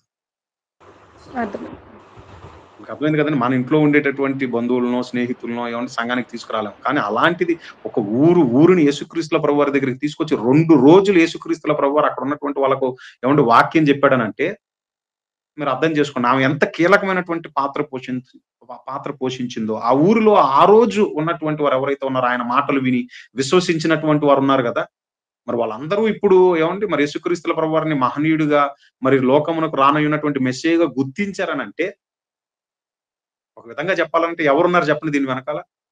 ఆ సమరయ స్త్రీయే కదండి. కాబట్టి ఆత్మను రక్షించేటటువంటి విషయంలో పురుషునిది ఎంతైతే పాత్ర ఉందో స్త్రీది కూడా అంతే పాత్ర ఉన్నది. మీకు పాయింట్ అర్థమవుతుందో లేదో? స్త్రీలను ఏమండి చాలా మంది తెలియక మాట్లాడుతూ ఉంటారు. ఏమని మాట్లాడుతూ ఉంటారంటే స్త్రీలను ఏదో తక్కువ చేసాడండి దేవుడు, లేదా బైబుల్లో ఏదో స్త్రీలను తక్కువ చేసినట్లుగా ఉంది అని ఏమంటే అలా మాట్లాడే వాళ్ళు ఉన్నారు. కానీ అది చాలా రాంగ్ అండి. ప్రారంభం నుంచి మీరు చూసుకున్నట్లయితే సాటి అయిన సహకారిగా ఆదాము గారికి అవ్వమ్మను ఇచ్చింది దేవుడే. మీకు పాయింట్ అర్థమవుతుందో లేదో? ప్రారంభం నుంచి అందుకనే మీకు నేను అన్ని వచనాలను చూపించాను. ప్రవక్తలను ఎలాగైతే ఆయన ఏర్పరచుకున్నాడో ప్రవక్త్రీలను కూడా అలాగే ఏర్పరచుకున్నాడు. న్యాయాధిపతులు ఎలాగైతే ఉన్నారో న్యాయాధిపతిని కూడా ఉంది. మీకు పాయింట్ అర్థమవుతుందో లేదు? అంటే దీన్ని బట్టి మీకు ఏం అర్థమవుతుంది చెప్పండి? ప్రభు మాటలను ప్రకటించు స్త్రీలు గొప్ప సైన్యముగా ఉన్నారు, గాయకులు ఉన్నారు, గాయకురాండ్రులు ఉన్నారు. అంటే నా పనిలో పురుషునిది ఎంతైతే పాత్ర ఉందో స్త్రీది కూడా అంతే పాత్ర ఉందని అంటున్నాడు ఆయన. స్త్రీ పురుషులు ఇద్దరు అవసరం నా పనికి. కాబట్టి స్త్రీలు కూడా ఏంటయ్యానంటే దేవుని వాక్యాన్ని బోధించవచ్చు, ఆత్మలను రక్షించేటటువంటి విషయంలో వాళ్ళ వంతు వాళ్ళు ఏంటనంటే దేవుని కోసం ప్రయాసపడవచ్చు. అర్థమైంది కదండి? అందుకే కదన్నా అనేది స్త్రీ అని పురుషుడని భేదం లేదు అంటున్నాడు కదన్నా. అవును తల్లి, అవును తల్లి. నేను అది ఆల్రెడీ చూపించాను గలతీలకు రాసిన పత్రికలు. స్త్రీ అని పురుషుడు అనే భేదం లేదు. అది రక్షణ విషయంలో కానివ్వండి, రక్షింపబడిన తర్వాత మీరు ఏంటంటే పనిని జరిగించేటటువంటి విషయంలో. కాకపోతే సమస్యలు తలెత్తకుండా గొడవలు జరగకుండా ఉండటం కోసం ఆయన ఏంటనంటే ప్రతిదీ ఒక క్రమంగా జరిగించటం కోసం ఏంటనంటే ఒకళ్ళు ఇదిగో వీరికి లోబడాలి, వీరికి లోబడాలి అనేటటువంటిది ఆయన ఏంటనంటే నియమించినటువంటి ఒక కట్టడది. అర్థమైంది కదండి? ఆ కట్టడకు తగినట్లుగా ఏంటనంటే మీరు నడుచుకోండి అని ఏంటనంటే మన శ్రేయస్సు కోరి చెప్పడం జరిగింది అనమాట. అంతే. ఆయన రక్తము ఆయన శరీరము తీసుకున్నప్పుడు కూడా అందరము పరిచర్య చేయాలనే కదన్నా మనం దాంట్లో పాల్గొని. అవును, నేను అందుకనే కదా వచనం చూపించాను మీకు. కొరింథీ సంఘానికి రాసిన మొదటి పత్రిక 11వ అధ్యాయంలో మీరి రొట్టెను తిని ఈ పాత్రలోనిదే త్రాగునప్పుడల్లా ప్రభు వచ్చు వరకు ఆయన మరణమును గూర్చి మీరు ప్రచురించుదురు. ఈ విషయాన్నే పేతురు గారు ఆయన రాసిన మొదటి పత్రిక 2వ అధ్యాయం 9వ వచనంలో మిమ్మల్ని చీకటిలో నుండి ఆశ్చర్యకరమైనటువంటి వెలుగులోనికి పిలిచిన వాని గుణాతిశయములను ప్రచురము చేయు నిమిత్తం. ఇంకా మీకు అర్థం అవటానికి చెప్తున్నాను తల్లి. ఇప్పుడు ప్రమాదం జరిగిందమ్మా, నేను ఇప్పుడు ప్రమాదంలో యాక్సిడెంట్ అయ్యి ఇప్పుడు నేను ప్రమాదంలో ఉన్నాను అనుకోండి. నాకు ఇప్పుడు చికిత్స మగ డాక్టరే వచ్చి చేయాలి, ఆడ డాక్టర్ చేయకూడదని నేను అన్నాను అనుకోండి, ఎవరికి నష్టం? ప్రాణం కాపాడటానికి ఏమండి మగ డాక్టర్ అయితే ఆడ డాక్టర్ అయితే వైద్యం నాకు కావాల్సింది వైద్యం. మీకు పాయింట్ అర్థమవుతుంది కదండి? నాకు అందాల్సింది వైద్యం. ప్రాణాన్ని నిలిపేటటువంటి విషయంలో నాకు వైద్యం చేసి నా ప్రాణాన్ని కాపాడేటటువంటి విషయంలో మగ వైద్యుడు అయితే ఏంటి, ఆడ వైద్యురాలు అయితే ఏంటి? వైద్యం తెలుసున్నటువంటి వారు ఎవరైనా సరే వచ్చి నాకు వైద్యం చేసి నా ప్రాణాలను కాపాడాలి. అలాగే ఒక ఆత్మ నరకం పాలు కాకుండా వాళ్ళను అగ్నిలో నుండి లాగినట్లుగా వాళ్ళను క్రీస్తు మార్గంలోనికి తీసుకొని రావటానికి స్త్రీ అయితే ఏంటి, పురుషుడైతే ఏంటి, అర్థమైందా తల్లి? దూరంగా ఉన్నారు ఆత్మ రక్షింపబడటం అనేది మనకి ముఖ్యం. చాలా మంది ఘోరంగానే ఉన్నారు ఇప్పటికీ తెలుసుకోలేని స్థితి. ఇప్పటికీ చాలా సంఘాలు అలా ఉన్నారు తల్లి. కోరిన ఎడల మీరు తమ తమ భర్తలను అడిగి ఇంటి దగ్గర నేర్చుకోవాలే గాని సంఘంలో మాట్లాడటకు సెలవివ్వను అంటున్నాడు కదన్నయ్య. అందుకనే కొంతమంది మీరు సంఘంలో మాట్లాడడానికి ఏదైనా తెలుసుకోవాలనుకుంటే, అదిగాక వాక్యం తెలిసిన పురుషుడు ఉన్నప్పుడు అతని శిరస్సు కాబట్టి మీరు మాట్లాడకూడదు, మీరు మౌనంగానే ఉండాలి, మీరు సంఘంలో వాక్యం పరిచర్య చేయకూడదు, సువార్త చెప్పకూడదు అనే వాదనలు కూడా ఉన్నాయన్నయ్య కొన్ని. దీనికి మాకు ఇదే సరైన సమాధానం రావడం లేదు. అదే తల్లి, ఇప్పుడు ఏంటనంటే నేర్చుకోకుండా తొందరపడి మీరు మాట్లాడటం లాంటివి చేయొద్దు. ముందు ఏంటనంటే మీరు నేర్చుకోండి అని అంటున్నాడు. అందుకని మీరు చూసుకున్నట్లయితే పేతురు గారు రాసిన మొదటి పత్రిక, ఈ సందర్భంగా అది కూడా చూసుకోండి ఒకసారి. అంటే ముందు ఎస్పెషల్ గా వివాహం చేసుకోబోయేటటువంటి ఆ దంపతులు ఉంటారు కదా, స్త్రీ పురుషులు ఉంటారు కదా, వాళ్ళలో చాలా మందికి ఏమండి ఎస్పెషల్ గా ఏంటంటే ఈ విషయం అనేది చాలా ఇంపార్టెంట్ అయినది. పేతురు గారు రాసినటువంటి మొదటి పత్రిక, పేతురు గారు రాసిన ఏమండి మొదటి పత్రిక 3వ అధ్యాయం 7వ వచనం చూడండి ఒకసారి. పేతురు గారు రాసిన మొదటి పత్రిక 3వ అధ్యాయం 7వ వచనం. అటువలనే పురుషులారా, జీవమను కృపావరములో మీ భార్యలు మీతో పాలివారు ఉన్నారని ఎరిగి ఎక్కువ బలహీనమైన ఘటమని భార్యను సన్మానించి మీ ప్రార్థనలకు అభ్యంతరము కలగకుండునట్లు జ్ఞానము చొప్పున వారితో కాపురము చేయుడి. అంటే పురుషునిగా ఫస్ట్ నీకు ఉండాల్సింది దేవుని జ్ఞానము. నాకు ఎంత దేవుని జ్ఞానం ఉండాలనంటే నీ భార్యకు బోధించుకునేంత జ్ఞానం నీకు ఉండాలి. అది పాయింట్ అర్థమవుతుంది కదండి. ఇది దేవుడు చెప్తుంది ఇది. కానీ విచిత్రం ఏంటంటే ముందు మానవుడికే జ్ఞానం ఉండదు బేసికల్ గా. ఏమండి పురుషునిగా ఏమండి ఇతడికే దేవుని జ్ఞానం ఉండదు బేసికల్ గా. దాని మూలంగా ఏం జరుగుతుంది అయ్యానంటే, ఇప్పుడు స్త్రీలుగా ఉన్నటువంటి వీళ్ళు ఏం చేయాలి చెప్పండి? ఇప్పుడు దేవుడు జ్ఞానం లేనటువంటి అతనిని పవిత్రమైనటువంటి ప్రవర్తనను బట్టి ఏమండి ఒక మాటలో చెప్పాలంటే అతన్ని దేవుని వాక్యాన్ని అతనికి బోధించాలి. కానీ వీళ్ళు ఎలా బిహేవ్ చేస్తారు ఏమండి? ఇప్పుడు ఒకసారి చూడండి, పేతురు గారు రాసిన మొదటి పత్రిక 3వ అధ్యాయంలో ఏమని చెప్తున్నాడు చూడండి. ఒక అవిశ్వాసి ఎవరికైనా భర్తగా వస్తే, ఒక విశ్వాసరాలకి అన్ఎక్స్పెక్టెడ్ గా అవిశ్వాస అయిన భర్త వచ్చేసాడు అనుకోండి, అప్పుడు ఏంటి పరిస్థితి చెప్తున్నాడు చూడండి. పేతురు గారు రాసిన మొదటి పత్రిక 3వ అధ్యాయము అందులో 1-2 వచనాలు చూడండి. అటువలే స్త్రీలారా, మీరును మీ స్వపురుషులకు లోబడి ఉండుడి. అంటే ఇదిగో నేను విశ్వాసరాలని, బైబిల్లో నీకంటే నాకు నాలెడ్జ్ ఎక్కువ ఉంది, ఆ మాటకు వస్తే నీకు ఏబిసిడీలు కూడా తెలియవు అని ఏమండి ఇలా మాట్లాడకూడదు బేసికల్ గా. పాయింట్ అర్థమవుతుందో లేదో ఏమండి? చూడండి ఎంత క్లియర్ గా చెప్తున్నాడు చూడండి. అందువలన వారిలో ఎవరైనాను వాక్యమునకు అవిధేయులైతే వారు భయముతో కూడిన మీ పవిత్ర ప్రవర్తనను చూచి వాక్యము లేకుండానే తమ భార్యల నడవడిని బట్టి రాబట్టవచ్చు. అంటే అవిశ్వాస అయినటువంటి నీ భర్తను విశ్వాసిగా మార్చుకోవాల్సినటువంటి బాధ్యత నీదే ఫస్ట్. అలా మార్చుకోవాలనంటే ఫస్ట్ నీకు కావాల్సింది ఏంటయ్యానంటే, నేను ఎలా మసులుకోవాలి బేసికల్ గా, అవిశ్వాసైన నా భర్తతో నేను ఎలా మసులుకోవాలి. ఎందుకంటే అవిశ్వాసి కదా, దేవుడు అంటే బొత్తిగా జ్ఞానం లేనివాడు కదా, అన్ని జ్ఞానహీనమైన పనులే చేస్తాడు. అలాంటప్పుడు గొడవ పడి ఏమంటారు దాన్ని వాదనకి దిగి అతను ఇంకా రెచ్చగొట్టి ఏమండి నా మాటల ద్వారా ఏమండి శాపనార్థాలు పెట్టేసి, మీకు అర్థమవుతుంది కదండి, చాలా మంది ఆడవాళ్ళు చేసే ఏంటంటే శాపనార్థాలు పెట్టేసి గొడవలు పెట్టేసుకోండి. అలాగా మీరు బిహేవ్ చేయటం మూలంగా ఆయన ఏమని అంటున్నాడనంటే, అంటే మీకు ఇంకా అర్థం అవుతుంది, చక్కటి ఉదాహరణ చెప్తున్నాను. ఒకరోజు ఒక భార్య ఏమంటే తన భర్తతో అంటుంది, ఏమని అంటుందనంటే, ఇదిగో నేను ఇప్పుడు రొట్టె ద్రాక్షారసం తీసుకోవాలి కాబట్టి ఆ మాట నా నోటి నుంచి రావటం లేదు, వెళ్ళి తీసుకొని వచ్చిన తర్వాత చెప్తాను ఈ సంగతి అంటుంది. అప్పుడు ఆ భర్త అంటున్నాడు, ఎన్నో రోజుల నుంచి నేను సంఘానికి రావాలని అనుకున్నాను, ఇదిగో ఇప్పుడు నీ ప్రవర్తనను బట్టి నాకు అర్థమైంది ఏంటనంటే ఇదిగో నేను రాను అని అనేసాడు. ఇప్పుడు అతను సంఘానికి రాకుండా ఏమంటే ఎవరు అడ్డుపడ్డారు చెప్పండి? ఆమె ప్రవర్తనే. మీకు అర్థమవుతుంది కదండి. ఎప్పుడు ఒకటి గుర్తుపెట్టుకోండి, ఒకళ్ళను పోగొట్టుకోవటం చాలా తేలిక జీవితంలో, కానీ ఒకళ్ళని సంపాదించుకోవటం చాలా కష్టం. అలా సంపాదించుకోవాలనంటే మనకు ఉండవలసింది ఏంటో చెప్పమంటారా? జ్ఞానమునకు మించిన క్రీస్తు ప్రేమ. గుర్తుపెట్టుకోండి, ఇది ఫండమెంటల్. ఇది చాలా మంది ఏమంటే క్రీస్తు పరిచర్యలో, ఏమంటే సువార్త పరిచర్యలో మనకి జ్ఞానం జ్ఞానం జ్ఞానం అని అనుకుంటారు కానీ జ్ఞానానికి మించిన క్రీస్తు ప్రేమ ఉండాలండి. ఎప్పుడు గుర్తుపెట్టుకోండి. మనకి ఎంత జ్ఞానం ఉన్నా జ్ఞానం మనల్ని ఉప్పొంగ చేస్తుందేమో కానీ ప్రేమ మాత్రం ఏం చేస్తుంది అయ్యానంటే ఏమంటే క్షేమాభివృద్ధిని కలుగజేస్తుంది. అది ఒక కుటుంబంలోనైనా, ఒక సంఘములోనైనా, లేకపోతే సమాజంలోనైనా వ్యక్తుల మధ్య సమాధానం ఉండాలనంటే, వ్యక్తుల మధ్య ఏమంటే ఐకమత్యం అనేది ఏర్పడాలనంటే అది ప్రేమ ద్వారానే. మీకు అందుకనే ఏమండి పౌలు గారు కొరింథీ సంఘానికి రాసిన మొదటి పత్రిక 8వ అధ్యాయం అంతా తర్వాత చదువుకోండి. నేను చెప్పిన మాటలు కనపడతాయి మీకు అక్కడ. మనకి స్వాతంత్రం ఉంది కదా అని అన్ని చేసేవి కాదండి. ఏం చేసినా సరే ఏమండి అది దేవుని మహిమార్థమై మనం చేయాలి. మనం చేస్తున్నది ఏంటనంటే ఒక వ్యక్తిని ఎలాగైనా దేవునిలోనికి తీసుకొని రావాలి. వచ్చిన వాడిని ఏమంటే దేవుని కోసం నిలవబెట్టేదై ఉండాలి. మీకు పాయింట్ అర్థమవుతుందో లేదు. అందుకు మనకు కావాల్సింది ఏంటనంటే ఏమంటే ఓర్పు ఉండాలి. అంటే ఒక మాటలో చెప్పాలంటే సహనం ఉండాలి.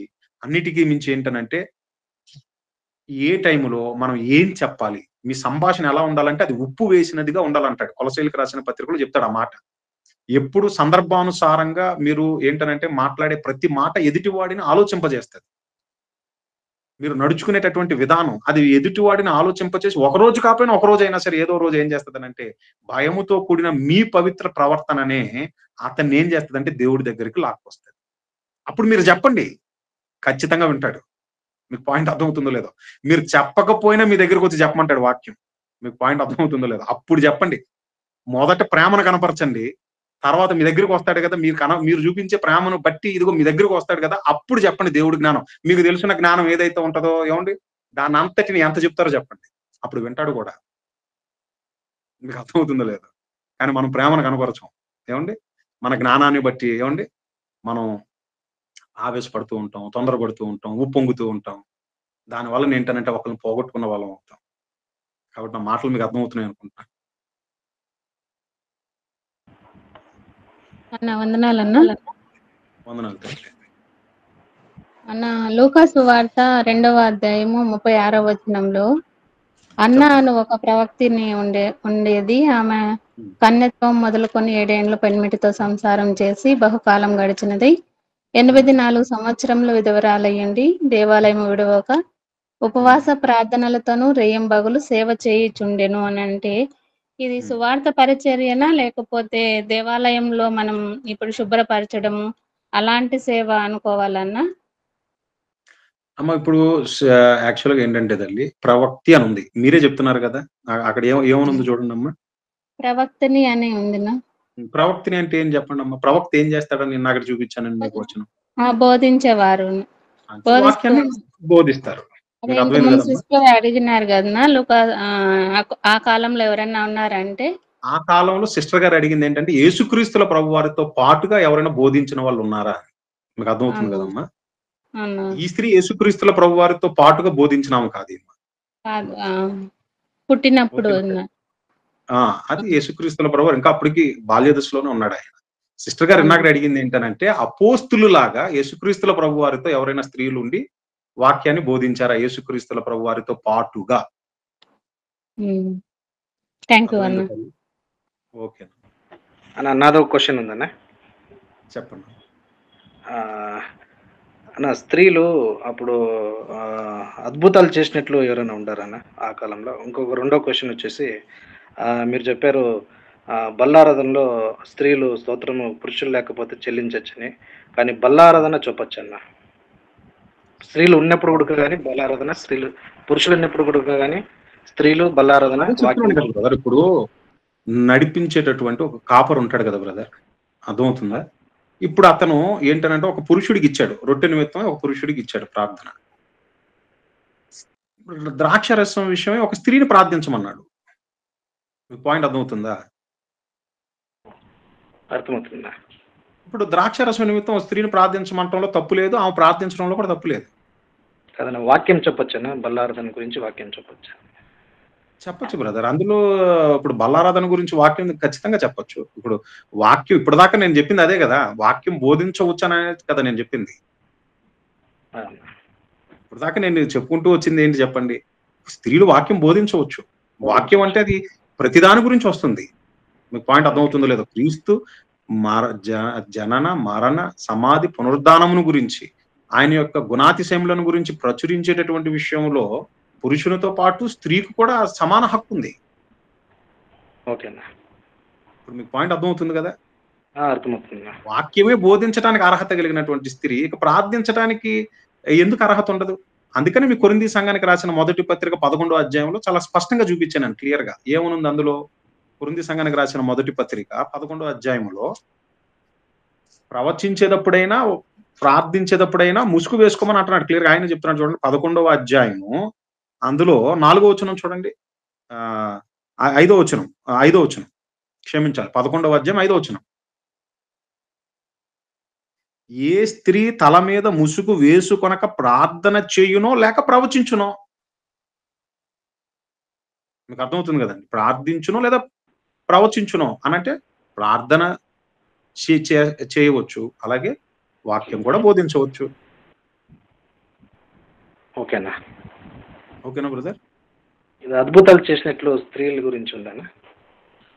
అద్భుతాలు అంటే బ్రదర్ యాక్చువల్ గా ఆనాటి కాలంలో ఎస్పెషల్ గా పరిశుద్ధ గ్రంథంలో మీరు గమనించినట్లయితే ఎక్కువగా ఏంటనంటే అపోస్తులను గురించినటువంటి ప్రస్తావన ఉంది. ఆ అపోస్తుల్లో కూడా మీరు ఎక్కువ గమనించినట్లయితే ఎక్కువ పేతురు గారు, యోహాను గారు, అలాగే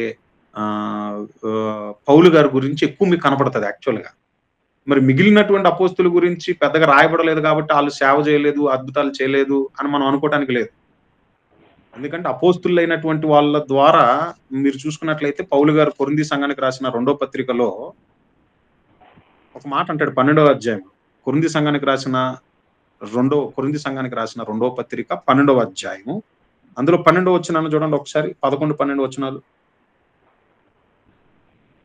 12వ వచనం, సూచక క్రియలను అద్భుతములను మహత్కార్యములను చేయుట వలన అపోస్తులుని యొక్క చిహ్నములు పూర్ణమైన ఓరిమితో మీ మధ్య నిజముగా కనపరిచాను.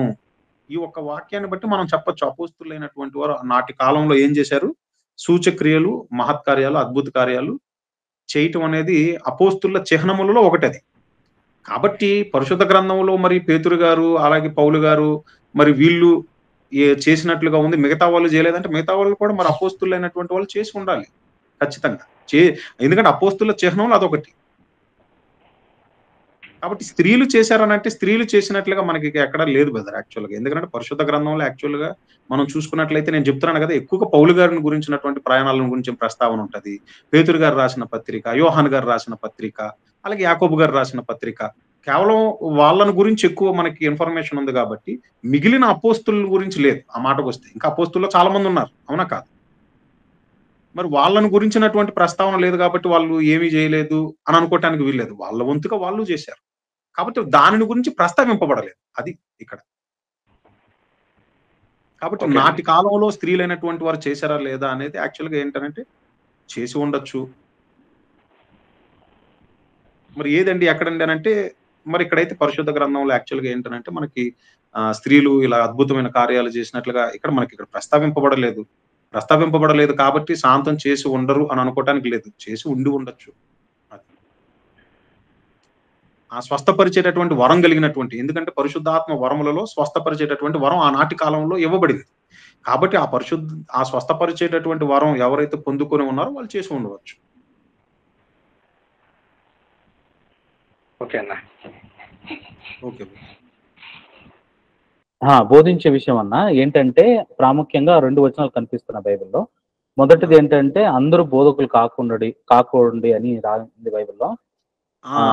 అందరూ బోధకులు కాకుండుడి అని ఎందుకు అన్నాడనంటే బోధకులైనటువంటి వారికి కఠినమైన శిక్ష ఉంది కాబట్టి.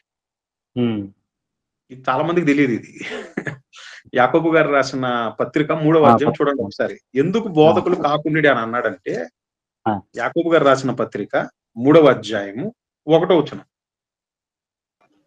నా సహోదరులారా, బోధకులమైన మనము మరి కఠినమైన తీర్పు పొందుదామని తెలుసుకొని మీలో అనేకులు బోధకులు కాకుండుడి. ఇప్పుడు మీకు అర్థమైంది కదా ఎందుకు అనేకులు బోధకుడు కాకుండుడి అని అన్నాడంటే బోధకులైనటువంటి మీకు మరి కఠినమైనటువంటి శిక్ష ఉంటుందని అంటున్నాడు. ఎందుకు కఠినమైనటువంటి శిక్ష కఠినమైనటువంటి శిక్ష. ఇంకా చెప్పాలనంటే కొట్టుడు, చితకొట్టుడు. ఎందుకనంటే నువ్వు చేసినటువంటి తప్పుడు బోధ వలన ఏమైపోయారంటే అనేకులు ఏమైపోయారు? నాశనంలోనికి వెళ్ళిపోవటానికి గల కారకుడు నువ్వే. ఏమంటే ఇప్పుడు ఒక ఉపాధ్యాయుడు ఏమంటే 2 రోజులు 4 అనకుండా అందరికి 2 రోజులు 6 అని చెప్పేస్తాడు అనుకోండి. విన్న వాళ్ళందరూ ఇప్పుడు 2 రోజులు 6 అని అంటారు, అవునా కాదు? ఇలా 2 రోజులు 6 అని ఇప్పుడు ఎగ్జామ్ లో రాసిన వీళ్ళందరూ ఫెయిల్ అయిపోవడానికి కారకుడు ఎవడు? వాళ్ళకు బోధించినటువంటి ఆ బోధకుడు 2 రోజులు ఎవరైతే ప్రారంభంలో 4 కాదు 6 అని తప్పు బోధించాడో వాడి వలన ఇప్పుడు వీళ్ళందరూ ఏమైపోయారు? తప్పిపోయారు, అవునా కాదు? కాబట్టి ఇప్పుడు తప్పిపోయినందుకు వీళ్ళ విషయంలో ఎవరిని విచారంలోకి తీసుకోవాలి మనం? ముందు వీళ్ళకి 2 రోజులు 4 కాకుండా 6 అని చెప్పినోడు ఎవడైతే ఉన్నాడో వాడిని మనం విచారంలోకి తీసుకొని వాడి వలన ఇంతమంది తప్పిపోయారు కాబట్టి వీళ్ళకి కొంతవరకు శిక్ష అయితే అసలు వీళ్ళు ఈ శిక్షలోనికి రావడానికి కారకుడైనటువంటి వాడికి ప్రధానమైనటువంటి లేదా కఠినమైనటువంటి శిక్ష విధించాలి. ఇప్పుడు అర్థమైంది కదా బ్రదర్ మీకు? అర్థమైందండి, అర్థమైంది.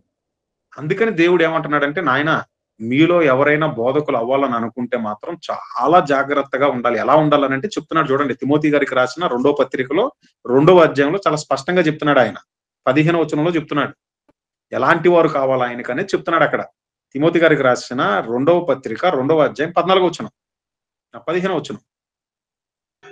తిమోతి గారికి రాసిన 2వ పత్రిక 2వ అధ్యాయం 15వ వచనం. దేవుని ఎదుట యోగ్యునిగాను సిగ్గుపడనక్కర్లేని పనివానిగాను సత్యవాక్యమును సరిగా ఉపదేశించు వానిగాను నిన్ను నీవే దేవునికి కనపరుచుకున్నట్టుకు జాగ్రత్త పడము. అది చూసారు కదా బ్రదర్, ఇప్పుడు సత్యవాక్యమును సరిగా ఏమంటే ఉపదేశించు వానిగాను అని పైన 4 అని కింద పుట్టినోట్లు ఏమైనా ఉందో చూడండి, సరిగా విభజించు వానిగాను. అంటే నువ్వు చెప్తున్నటువంటి వాక్యం ఏదైతే ఉందో దానిని నువ్వు ఏంటనంటే కరెక్ట్ గా నువ్వు అందులో ఉన్నది ఉన్నట్టుగా నువ్వు చెప్పగలగాలి. అంతేగాని వాక్యాన్ని నీకు ఇష్టమైనట్టుగా ఏంటనంటే నువ్వు చెప్పకూడదు. ఇప్పుడు నాకు ఇష్టమైనట్టుగా నేను దాన్ని ఏంటనంటే ఉన్నదాన్ని కలిపి చెరిపేటటువంటి హక్కు నాకు లేదు. అలాగే నేను ఏదైనా కలిపి చెరిపేస్తే దాని వలన ఏంటంటే జరిగే అనర్థాలు ఏవైతే ఉంటాయో దాని అన్నిటికీ ఏంటంటే దేవుడు రేపు నన్ను లెక్క అడుగుతాడు. దానికి నేను మూల్యాన్ని చెల్లించుకోవాల్సిన పరిస్థితి ఏర్పడుతుంది. మీరు ఏం వింటున్నారో జాగ్రత్తగా చూసుకోండి అని అన్నప్పుడు మరి చెప్పేటప్పుడు ఇంకెంత జాగ్రత్త పాటించాలి? మీకు పాయింట్ అర్థమవుతుందా? కాబట్టి ఏంటనంటే అందుకనే వాక్యాన్ని చాలా మంది ఏమంటారంటే నేర్చుకోండి అని ఎందుకు అంటారు? వాక్యాన్ని బాగా పరిశీలించండి, పరిశోధించండి, నేర్చుకోండి. ఏదన్నా ఒక విషయం మీద సరైనటువంటి ఒక అవగాహన వచ్చిన తర్వాతే దాని విషయం ఏంటనంటే మనం మాట్లాడటం మంచిది యాక్చువల్గా. లేదా అంతవరకు దాని విషయమే మౌనంగా ఉండటమే మంచిది. అందుకనే ఏంటనంటే ఇప్పుడు మీరు రండి రోమీయులకు రాసినటువంటి పత్రిక 2వ అధ్యాయం. అనేకులను బోధకులను కాకుండా అన్నాడు కదా.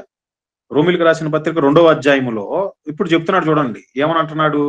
అట్టి కార్యము చేయుచున్న వారి మీద దేవుని తీర్పు సత్యమును అనుసరించినదే అని ఎరుగుదుము. అట్టి కార్యము చేయు వారికి తీర్పు తీర్చు వాటినే చేయుచున్న మనుష్యుడా, నీవు దేవుని తీర్పు తప్పించుకొందువని అనుకొందువా? అంటే ఎదుటివాడికి తప్పని చెప్పే నువ్వు అదే తప్పు చేసేటప్పుడు నువ్వు చేస్తున్నది తప్పని చెప్పేటటువంటి ఆ సామర్థ్యం నీకు ఉండదు. ఇప్పుడు మీకు పాయింట్ అర్థమై ఉంటుంది. అర్థమైంది కదా బ్రదర్? ఒక దొంగోడు దగ్గరికి వెళ్ళి దొంగిలించవద్దని ఎలా చెప్పగలరు చెప్పండి? ఒకవేళ దొంగిలించవద్దు అన్నాడు అనుకోండి, ఏమంటాడు? నువ్వు దొంగవే, వచ్చి నాతో మళ్ళీ దొంగిలించవద్దని అంటున్నావా? కాబట్టి నువ్వు నాకు నేను నీకు చెప్పుకునే ఆ స్థాయి మన ఇద్దరికి లేదు. కాబట్టి నీ దారిని నువ్వు దోచుకో, నా దారిని నేను దోచుకుంటాడు. అది పాయింట్ అర్థమైంది కదా? అందుకనే దేవుడు ఏమంటున్నాడు అంటే, నాయన ఎదుటివానికి చెప్పటానికి మునుపు దాని విషయమై నువ్వు ఎలా ఉండాలయ్యానంటే ఎదుటివాని కంటిలో ఉండేటటువంటి ఆ నలుసులు తీయటానికి మునుపు నీ కంటిలో దూరం లేకుండా చూసుకోమంటున్నాడు. అది అందుకనే ఆ రోమీయులకు రాసిన పత్రిక 2వ అధ్యాయంలో కూడా చెప్తున్నాడు 21వ వచనంలో, ఎదుటివానికి బోధించు నీకు నీవే బోధ చేసుకొనవా? నీకు నీవే బోధించుకొనవా? దొంగిలించవద్దని ప్రకటించి నీవే దొంగిలించదవా? వ్యభిచరించవద్దని చెప్పు నీవు వ్యభిచరించదవా? విగ్రహంలో అసహించుకొని నీవు గొల్లను దోచెదవా? ఇప్పుడు మీకు పాయింట్ అర్థమైంది కదండి? అర్థమైందండి. మీకు ఈజ్ ఇట్ వెరీ క్లియర్? ఎందుకు అనేకులు బోధకులను కావద్దని అంటున్నాడు అంటే, నాయన మీరు బోధకులు అయ్యారనంటే మీరు ఏదైతే బోధిస్తున్నారో ఫస్ట్ ఆ బోధ విషయమే జాగ్రత్త వహించాలి. రెండోది మీరు చేసేటటువంటి ఆ బోధ ప్రకారం మీరు ఎంతవరకు బ్రతుకుతున్నారన్నది కూడా మీరు గమనించుకోవాలంటున్నాడు ఆయన. అది. అందుకని అనేకులను ఏంటని అంటున్నాడంటే బోధకులు కాకుండుడు అని అంటున్నాడు. ఈరోజు చాలా మంది ఏంటనంటే వాక్యం నేర్చుకోకుండానే వాళ్ళకు ఏంటనంటే మాకు దేవుడు బయలుపరిచాడని వాక్యం మీద సరైన అవగాహన లేకుండా బోధిస్తున్నటువంటి వాళ్ళు అనేకులున్నారు. వాళ్ళు ఏంటనంటే చేసేటటువంటి ఆ బోధ విషయమై అమాయకులైనటువంటి వారు వాక్యాన్ని పరిశీలించినటువంటి వారు ఎవరైతే ఉంటారో వాళ్ళు ఒక విధంగా చెప్పాలంటే మోసపోతున్నట్టే వాళ్ళ బారిన పడి. మరికొంతమంది ఏంటనంటే వాక్యంలో ఏదైతే ఉన్నదో తెలిసి దాని ప్రకారం నడుచుకోలేకుండా ఇప్పుడు నేను నడుచుకోవట్లేదు కాబట్టి దీని విషయమై నేను ఇప్పుడు చెప్తే ఎలా ఉంటదో అని అనేకమైనటువంటి సంగతులను చెప్పలేనటువంటి స్థితిలో ఉన్న వాళ్ళున్నారు. లేదా మరికొంతమంది ఏంటనంటే చెబుతున్నారు. కానీ వాళ్ళ నడవడి సరిలేకపోబట్టి వింటున్న విశ్వాసులు ఏమంటున్నారంటే చాలా జాలిలేవయ్యా చెప్పొచ్చింది నీ గురించి మాకు తెలీదా అనుకుంటున్నారు ఆళ్ళు. అందుకని అంటున్నాడు దేవుడు, నాయన నమ్మకమైనటువంటి పనివానిగా ఉండాలి. సిగ్గుపడనక్కర్లేనటువంటి వానిగా ఉండాలి. నీ యోగ్యతను నువ్వు దేవుని ఎదుట కనపరుచుకోవాలి. మనుషులు కాదు, ముందు దేవుని ఎదుట నీ యోగ్యతను నువ్వు కనపరుచుకోవాలి. సిగ్గుపడలక్కర్లేని పనివానిగా ఉండాలి. సత్యవాక్యమును సరిగా విభజించేటటువంటి వానిగా, ఉపదేశం చేసేటటువంటి వాడిగా ఉండాలి. అలాంటి వాడివైతే అప్పుడు నువ్వు బోధించానంటున్నాడు. అది. అంటే బోధ చేయుటకు ఆ సామర్థ్యతను ఏంటనంటే నువ్వు సంపాదించుకోవాలని అంటున్నాడన్నమాట. అది. అట్టి సామర్థ్యతను సంపాదించుకోలేనటువంటి తరుణంలో నువ్వు బోధకుడిగా నువ్వు బోధించడంలో అర్థమే లేదని అంటున్నాడు. అది. దానివలన ఏంటంటే దేవుని నామానికి అవమానం. థ్యాంక్ యూ అన్న. అన్న రెండో క్వశ్చన్ కూడా ఇంటర్లీ కనెక్టెడ్ అన్న. రెండో సెకండ్ ప్రశ్న అంటే ఇప్పుడు పురుషుడు ఎంత నేర్చుకుంటున్నాడో వాక్యం స్త్రీ కూడా అంతే నేర్చుకోవాలి కదా అనేది. అవును బ్రదర్, నేర్చుకోవాలి బ్రదర్. వాక్యాన్ని స్త్రీ అయినా పురుషుడైనా నేర్చుకోవాలి. నేర్చుకునేటటువంటి విషయంలో వాళ్ళకున్నటువంటి ఆసక్తి అది అంతే. ఎప్పుడు ఒకటి గుర్తుపెట్టుకోండి బ్రదర్, ఎవరిని మనం బలవంతం చేయలేం. ఎప్పుడు గుర్తుపెట్టుకోండి. బలవంతంగా కాకుండా ఇష్టపూర్వకంగా, హృదయపూర్వకంగా మనం ఇచ్చేది దేవుడికి ఇష్టం. ఎవరో వెనకాలండి నువ్వు ఇవ్వాలి, నువ్వు చెయ్యాలి అని ప్రెషర్ చేస్తే ఆ ప్రెషర్ ని బట్టి మొక్కుబడిగా ఇష్టం లేకపోయినా ఏదో ఎవరో ఒక బలవంతం మీద చేసేటటువంటిది ఏదైతే ఉంటుందో దాన్ని దేవుడు అంగీకరించడు ఎప్పుడు. పాత నిబంధనలో కూడా మీరు చూసుకున్నట్లయితే దేవుడు మీ మనసుకి ఎంత తోచితే అంత. పాయింట్ అర్థమవుతుందో లేదో. ఇవ్వాలనుకుంటున్నటువంటి నువ్వు హృదయపూర్వకంగా వాలంటరీగా రావాలి. అంతేగాని ఎవరు బలవంతం మీద నువ్వు ఏంటనంటే వచ్చి నీకు ఇష్టం లేకపోయినా మొక్కుబడి నిమిత్తమో లేదా బలవంతం నిమిత్తంగా నువ్వు చేసినా దాని వలన ఏంటనంటే దేవుడు మెచ్చడు యాక్చువల్ గా. కాబట్టి ఈ రోజు ఏంటనంటే వాక్యాన్ని నేను నేర్చుకోవాలి అనేటటువంటి ఆసక్తి వాళ్ళలో ఉండాలి. ఆ ఆసక్తిని బట్టి వాళ్ళు ఏంటనంటే నేర్చుకోవాలి. ఆ నేర్చుకున్న తర్వాత ఏంటయ్యానంటే వాళ్ళకున్నటువంటి ఏమంటారు దేవుని కోసం నేను ఏదన్నా చేయాలి అనేటటువంటి ఆ తపన, ఆ తృష్ణను బట్టి వాళ్ళు చేయగలిగినంత వాళ్ళు చేసుకుంటూ వెళ్ళాలి గాని దేవుడు ఎందుకు వాడుకోడు వాళ్ళని? ఖచ్చితంగా వాడుకుంటాడు. కాకపోతే ఇవాళ రోజుల్లో నేను చెప్తున్నాను కదా బ్రదర్, నాకు ఆ వరం లేదు, నాకు దేవుడు ఆ వరం ఇవ్వలేదు, ఆ క్వాలిటీ నాకు లేదు, నాకు రాదు అని కొంతమంది కొన్ని విషయాలు చెప్తుంటారు. లేదు అది నేను చెప్తున్నాను కదా, దేవుడు నాకు ఇవ్వలేదు అని ఎవరైతే అనుకుంటున్నారో మీరు ప్రయత్నించండి. దేవుడు ఎందుకు ఇవ్వడు? మీ పాయింట్ అర్థమవుతుందో లేదు? అర్థమవుతుంది. మనం ప్రయత్నించకుండా దేవుడు నాకు ఇవ్వలేదంటే ఎలాగ చెప్పండి? మనం మనస్ఫూర్తిగా కష్టపడి ప్రయత్నించాలే గాని దేవుణ్ణి అడగలే గాని ఎందుకు ఇవ్వడు చెప్పండి? మీరు అడుగు ప్రతి వానికి పరిశుద్ధాత్ముని నిశ్చయంగా ఇస్తానన్నాడు దేవుడు. Right are wrong? కానీ మనం దైవికమైనవి, ఆత్మ సంబంధమైనవి అడగం, లోక సంబంధమైనవి అడుగుతాం ఎక్కువ. తప్పుగా అనుకోకండి, ఉన్న వాస్తవం చెప్తున్నాను నేను. మీరు నిజంగా దేవుని యొక్క చిత్తాన్ని జరిగించే విషయంలో, దేవుణ్ణి గెలిపించుకునేటటువంటి విషయంలో మీరు ప్రయాసపడండి. దేవుడు మీ పక్షాన్ని ఎందుకు ఉండడు? దేవుడు మిమ్మల్ని ఎందుకు వాడుకోడు? మీరే చూడండి. మనం ఎన్నో విషయాలలో పట్టుదలతో ఉంటాం, అవన్నీ లోక సంబంధమైనవి. డాక్టర్ గారు ఏదన్నా మానేయమనండి అని అన్నాడు అనుకోండి, చక్కగా మానేస్తాం అది. కానీ అదే ప్రభువు ఇదిగో మీరు ఇది వద్దు ఇది చేయండి అని అంటే మాత్రం పక్కకు పెట్టేస్తాం. ఏమండి? కానీ వాస్తవానికి సీరియస్ గా తీసుకోవాల్సింది దేవుని మాట. ఎందుకంటే భూమి ఆకాశములు గతించిపోయిన ఆయన మాటలలో పొర్లైనా తప్పిపోదు. కాబట్టి ప్రియమైనటువంటి దేవుని వర్లారా, మీరు దేవుని కోసం ప్రయాసపడాలే గాని ఖచ్చితంగా ఏమంటే దేవుడు మీకు తోడై ఉంటాడు. మీకు సహాయం చేస్తాడు ఆయన. కాకపోతే ఏంటంటే మనమే వెనకబడిపోతాం అంతే. మనమే ఏంటనంటే చేద్దాంలే, చూద్దాంలే అంటూ ఏమంటే మన సోమరితనం, మన నిర్లక్ష్యం ఏదైతే ఉందో అదేనండి కారణం. మనం ఆధ్యాత్మికంగా ఎదగకపోవటానికి గల కారణం అది. భక్తులకి మనకి తేడా ఏంటో చెప్పమంటారా? వాళ్ళు చావైనా, బతుకైనా దేవునితోనే అని అనుకున్నారండి. దేవుని కోసమే అని అనుకున్నారు. దేవుణ్ణి గెలిపించుకునే నిర్ణయాలను ఏమంటే దేవుడు వాళ్ళకి వదిలేసినప్పుడు తీసుకున్నారు దేవుణ్ణి గెలిపించుకునేటటువంటి నిర్ణయాలు. గనుకనే దేవుడు కూడా వాళ్ళ పక్షాన ఏంటనంటే వాళ్ళకు తోడై ఉన్నాడు. వాళ్ళ పక్షాన ఉన్నాడు. వాళ్ళకు విజయాన్ని చేకూర్చాడు.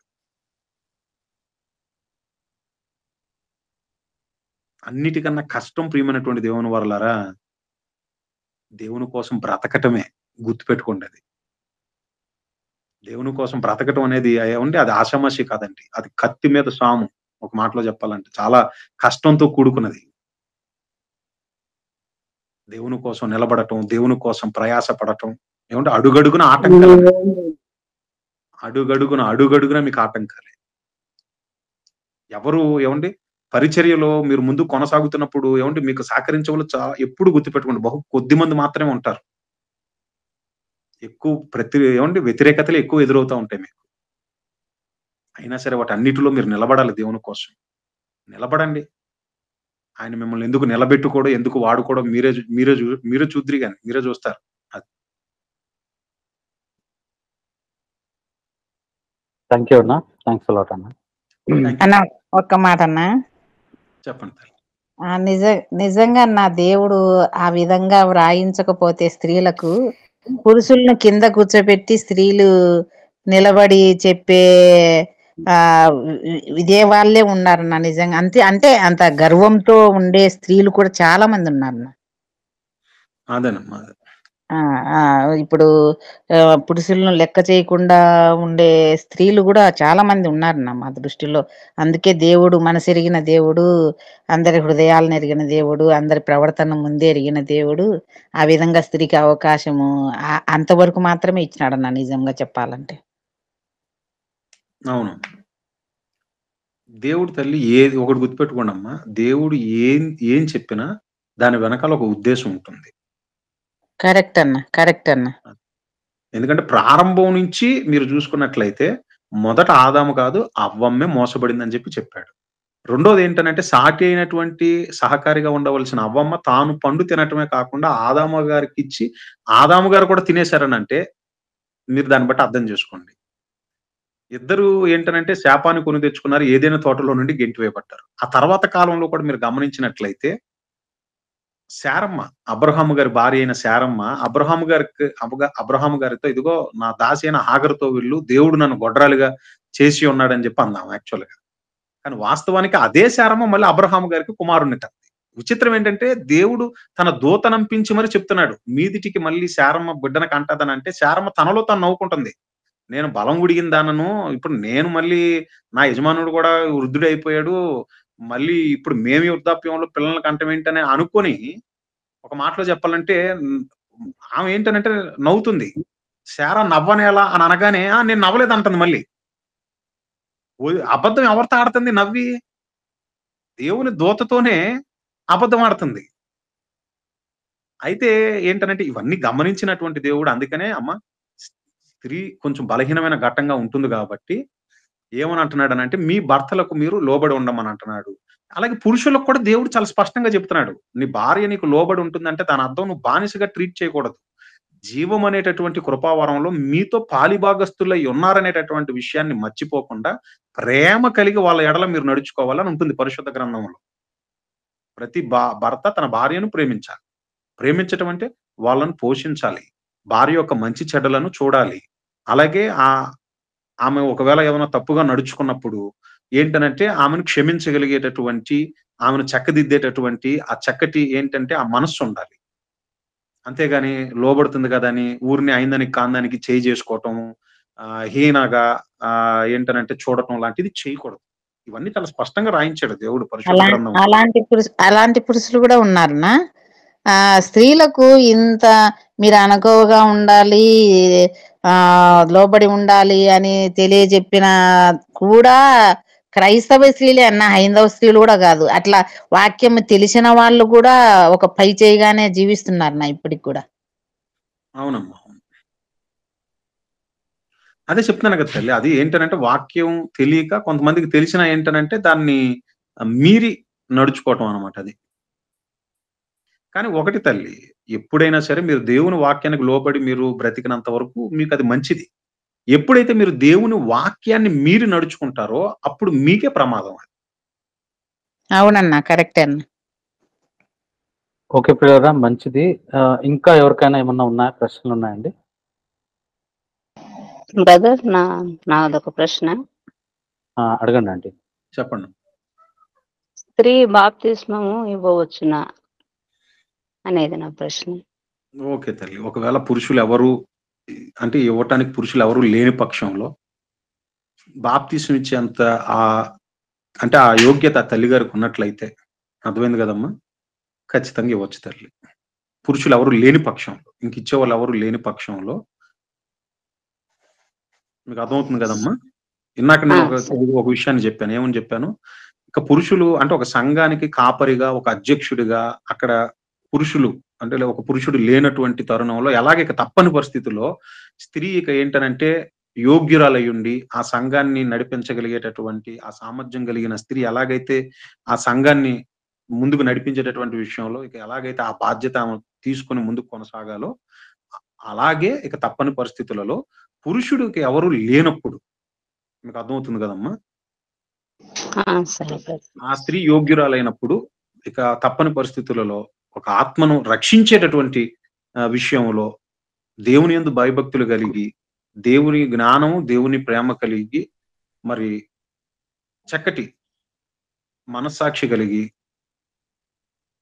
అందరి చేత ఒక మంచి సాక్ష్యము పొందిన ఆ దేవుని బిడ్డ స్త్రీ అయినా ఆ సమయంలో మరి పురుషుడు లేడు గనక అక్కడ ఇక తప్పని పరిస్థితుల్లో ఒక ఆత్మను రక్షించడానికి ఆ స్త్రీ ఇవ్వవచ్చు తల్లి. అర్థమైంది. డౌట్ ఉన్నది, అది క్లియర్. థ్యాంక్ యూ అండి. ఇంకా ఎవరికైనా ఏమైనా డౌట్స్ ఉన్నాయండి?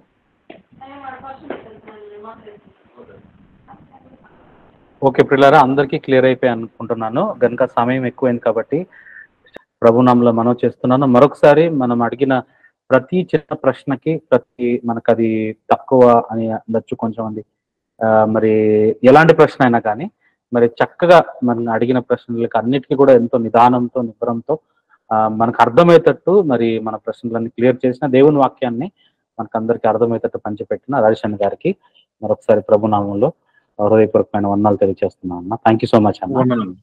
వందనాలు అన్న.